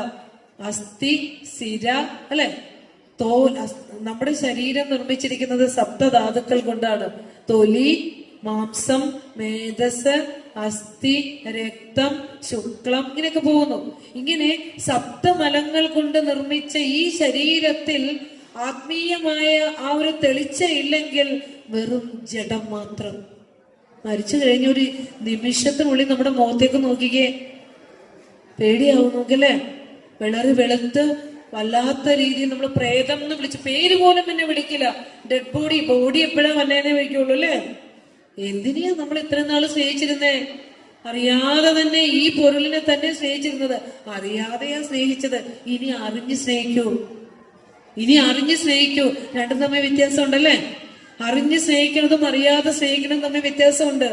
ഇനി അറിഞ്ഞുകൊണ്ട് സ്നേഹിച്ചു. എന്റെ ഭഗവാനെ എന്ന് വിളിക്കുമ്പോ ഏത് ദുഃഖത്തിലും, ഏത് ഒറ്റപ്പെടലിലും, ആരൊക്കെ ഒറ്റപ്പെടുത്തുമ്പോഴും, രോഗം വരുമ്പോഴും, കടക്കിണിയിൽപ്പെട്ടു പോകുമ്പോഴും, മക്കളെ ചൊല്ലി വിഷമിക്കുമ്പോഴും ഒക്കെ ഉള്ളിലിരുന്നു കൊണ്ട് ആശ്വാസം അരുളിക്കൊണ്ട് ഒരു ശക്തിയുണ്ട് എന്നറിയുക. നീ ഏത് വിഗ്രഹത്തിന്റെ ചോട്ടിൽ വിളിച്ചാലും ആദ്യം കേൾക്കണത് ആ ശക്തിയാണ്. എന്റെ ഗുരുവായൂരപ്പാന്ന് വിളിക്കുമ്പോ ആദ്യം കേൾക്കണത് ആരാ? നീ തന്നെയാണ് അല്ലേ? ഈ ജ്ഞാനം നമുക്ക് ഉണ്ടാകണം. എന്നിട്ട് പറയാ, നമ്മുടെ ശരീരം സപ്തമലങ്ങൾ കൊണ്ട് നിർമ്മിച്ച വെറും സിരനാറുന്ന ഉടമ്പാണ്. ഇതിൽ നിന്ന് വരുന്ന എല്ലാം ദുർഗന്ധമുള്ള വസ്തുക്കൾ തന്നെയാ അല്ലെ? നാറും നളികയിലേറി നയേനമാറിയാടും. ആത്മോപദേശ ശതകത്തിൽ ഗുരു പറഞ്ഞതാ. അപ്പോ ഈ ശരീരത്തെ ഇത്ര ഇവിടെ നമ്മുടെ പ്രാസംഗികർ പറഞ്ഞ പോലെ സുന്ദരികളെ സുന്ദരന്മാരൊക്കെ ആക്കി നമുക്ക് ഓരോ വാക്കും ഇങ്ങനെ കടന്നു വരിക ആക്കി വെച്ചിരിക്കുന്നത് ഈ ചൈതന്യല്ലേ? എന്നിട്ട് അതിനെ നമ്മൾ അറിയും. എപ്പോഴെങ്കിലും ഓർക്കണുണ്ടോ? ബാക്കിയുള്ളതിനെ എല്ലാം ധ്യാനിച്ചോണ്ട് കിടക്കും, ഇതിനെ മാത്രം ധ്യാനിക്കാൻ നമ്മുടെ കയ്യില് സമയമില്ല. അപ്പൊ ഒരു അരുളില്ലയതെങ്കിൽ അസ്ഥി, തോൽ ഇതൊക്കെയുള്ള വെറും സിരനാറുന്ന ജഡമായ ശരീരം മാത്രാണ് നീ. എന്ത് വലിയ അറിവ് ഗുരു നമുക്ക് തരണത്.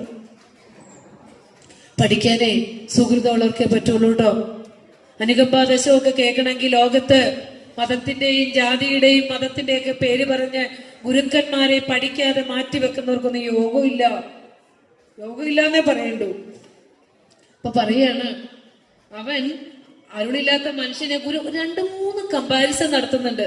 വിഷമിക്കണ്ട, നമ്മൾ നന്നാകാൻ വേണ്ടിയാ. ആദ്യം പറഞ്ഞു സിരനാറുന്ന ഉടമ്പിനെയാ നീ സ്നേഹിച്ചോണ്ട് നടക്കണത്.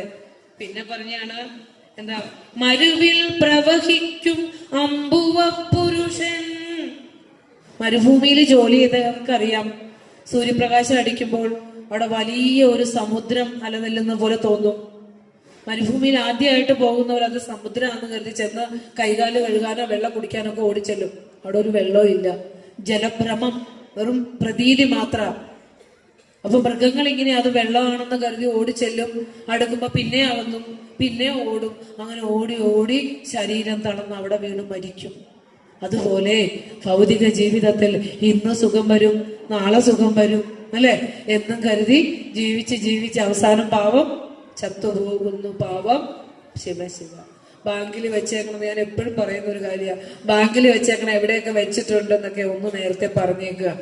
പറയാനൊന്നും നാക്കെടുക്കാൻ പോലും അനുവദിക്കില്ല സമയമായ, അല്ലേ? പറ്റില്ല. അപ്പോ ഇതൊക്കെ അറിഞ്ഞൊന്ന് വിട്ടുപിടിച്ച് ജീവിക്കുക. പോകാനുള്ളവരാണ് എന്നൊരു ചിന്ത എപ്പോഴും നമ്മുടെ ഉള്ളിലേക്ക് വേണം. അത് സത്യമറിഞ്ഞ് ചാരിതാർത്ഥ്യത്തോടെ പോകാൻ ശ്രമിക്കണ്ടേ? പറയേ, മരുഭൂമിയിൽ പ്രവഹിക്കുന്ന ജലാംശത്തെ തേടി പോകുന്ന മാനിനെ പോലെ അർത്ഥശൂന്യമായ ജീവിതം നയിക്കല്ലേ. പിന്നെ പറയാ, നിഷ്ഫല ഗന്ധ പുഷ്പമാം. ഫലവും ഗന്ധവും ഇല്ലാത്ത ഒരു പൂവിന് ആരെങ്കിലും ഇഷ്ടപ്പെടുമോ? ഒരു പൂവിന് മണമാണ് അതിന്റെ ആകർഷണം. അതില്ലാത്ത, ഇനി അല്ലെങ്കിൽ ഒരു പൂവ് ഒരിക്കലും ഒരു കായായി മാറിയില്ലെങ്കിൽ വെറും ഉണ്ടായി വിടർന്ന് വാടി ആർക്കും ഒരു പ്രയോജനമില്ലാതെ അത് വാടിക്കരിഞ്ഞു പോകും. അങ്ങനെ നിഷ്പ്രയോജനമായ ഒരു പുഷ്പമായി വാടിക്കരിഞ്ഞു പോകുന്ന ഒരുവനായിട്ടും, മരുഭൂമിയിലെ ജലം തേടി നടക്കുന്ന, ഒരു മരീചിക തേടി നടക്കുന്ന, ഇല്ലാത്ത ഒന്നിന്റെ പുറകെ ഓടുന്ന ഒരുവനായും, ഈ ജഡത്തെ പ്രേമിച്ചുകൊണ്ട് നടക്കുന്ന ഒരുവനായും ഒക്കെ ഈ ലോകത്തേക്ക് അങ്ങ് പോകുന്നവനായി മാറും അരുളില്ലെങ്കിൽ. മനസ്സിലായോ? ശരീരം നമ്മൾ ജന്മമെടുത്തപ്പോ മുതലേ മനുഷ്യ ശരീരത്തിനുണ്ടാകുന്ന മാറ്റമാണ് 6 തരത്തിലുള്ള മാറ്റത്തിലൂടെ കടന്നു പോകും. ഉണ്ടാവുക, ജനിക്കുക, വളരുക, പരിണമിക്കുക, ക്ഷയിക്കുക, നശിക്കുക.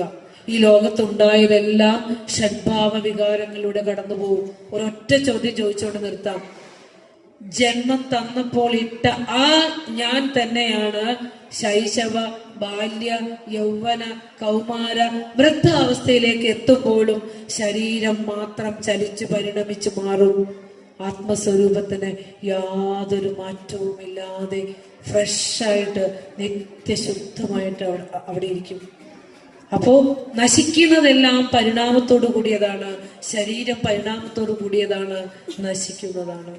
അപ്പോൾ നശിക്കുന്ന ശരീരത്തിൽ നാശമില്ലാത്തതായ ആ പരമസത്യത്തെ അനുഭവിച്ച് അതായി മാറിയ ഗുരു അനുകമ്പാ ദശകത്തിൽ ഇനിയും ശ്രേഷ്ഠങ്ങളായ മുത്തുകൾ പെറുക്കിയെടുക്കാൻ നമുക്ക് ഇഷ്ടം പോലെയുണ്ട്.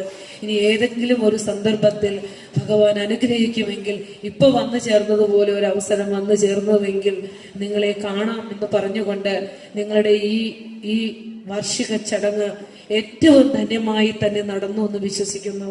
അനുകമ്പാ ദശകം എന്ന പേര് എനിക്ക് നിർദ്ദേശിച്ച നമ്മുടെ സജീവ് ജിക്ക് ഒരു നന്ദി പറഞ്ഞുകൊണ്ട്, എന്നെ ഇത്രയും നേരം ശ്രവിച്ച നിങ്ങളോട് ഏവരോടും നന്ദി പറഞ്ഞുകൊണ്ട് എൻ്റെ ഈ വാക്കുകൾ ഗുരുപാദങ്ങളിൽ സമർപ്പിക്കുന്നു. ഗുരുവോം തത്സത്. എത്ര നേരം നല്ല രീതിയിലുള്ള കുറച്ച് അറിവുകൾ നൽകിയ പ്രിയങ്കരിയായിട്ടുള്ള നമ്മളുടെ സുലേഖ ടീച്ചർക്ക് ശാഖയുടെയും ശാഖയിലെ കുടുംബാംഗങ്ങളുടെയും എല്ലാവരുടെയും പേരിലുള്ള അഗൈതമായ നന്ദിയും കടപ്പാടും ഈ അവസരത്തിൽ അറിയിക്കുകയാണ്.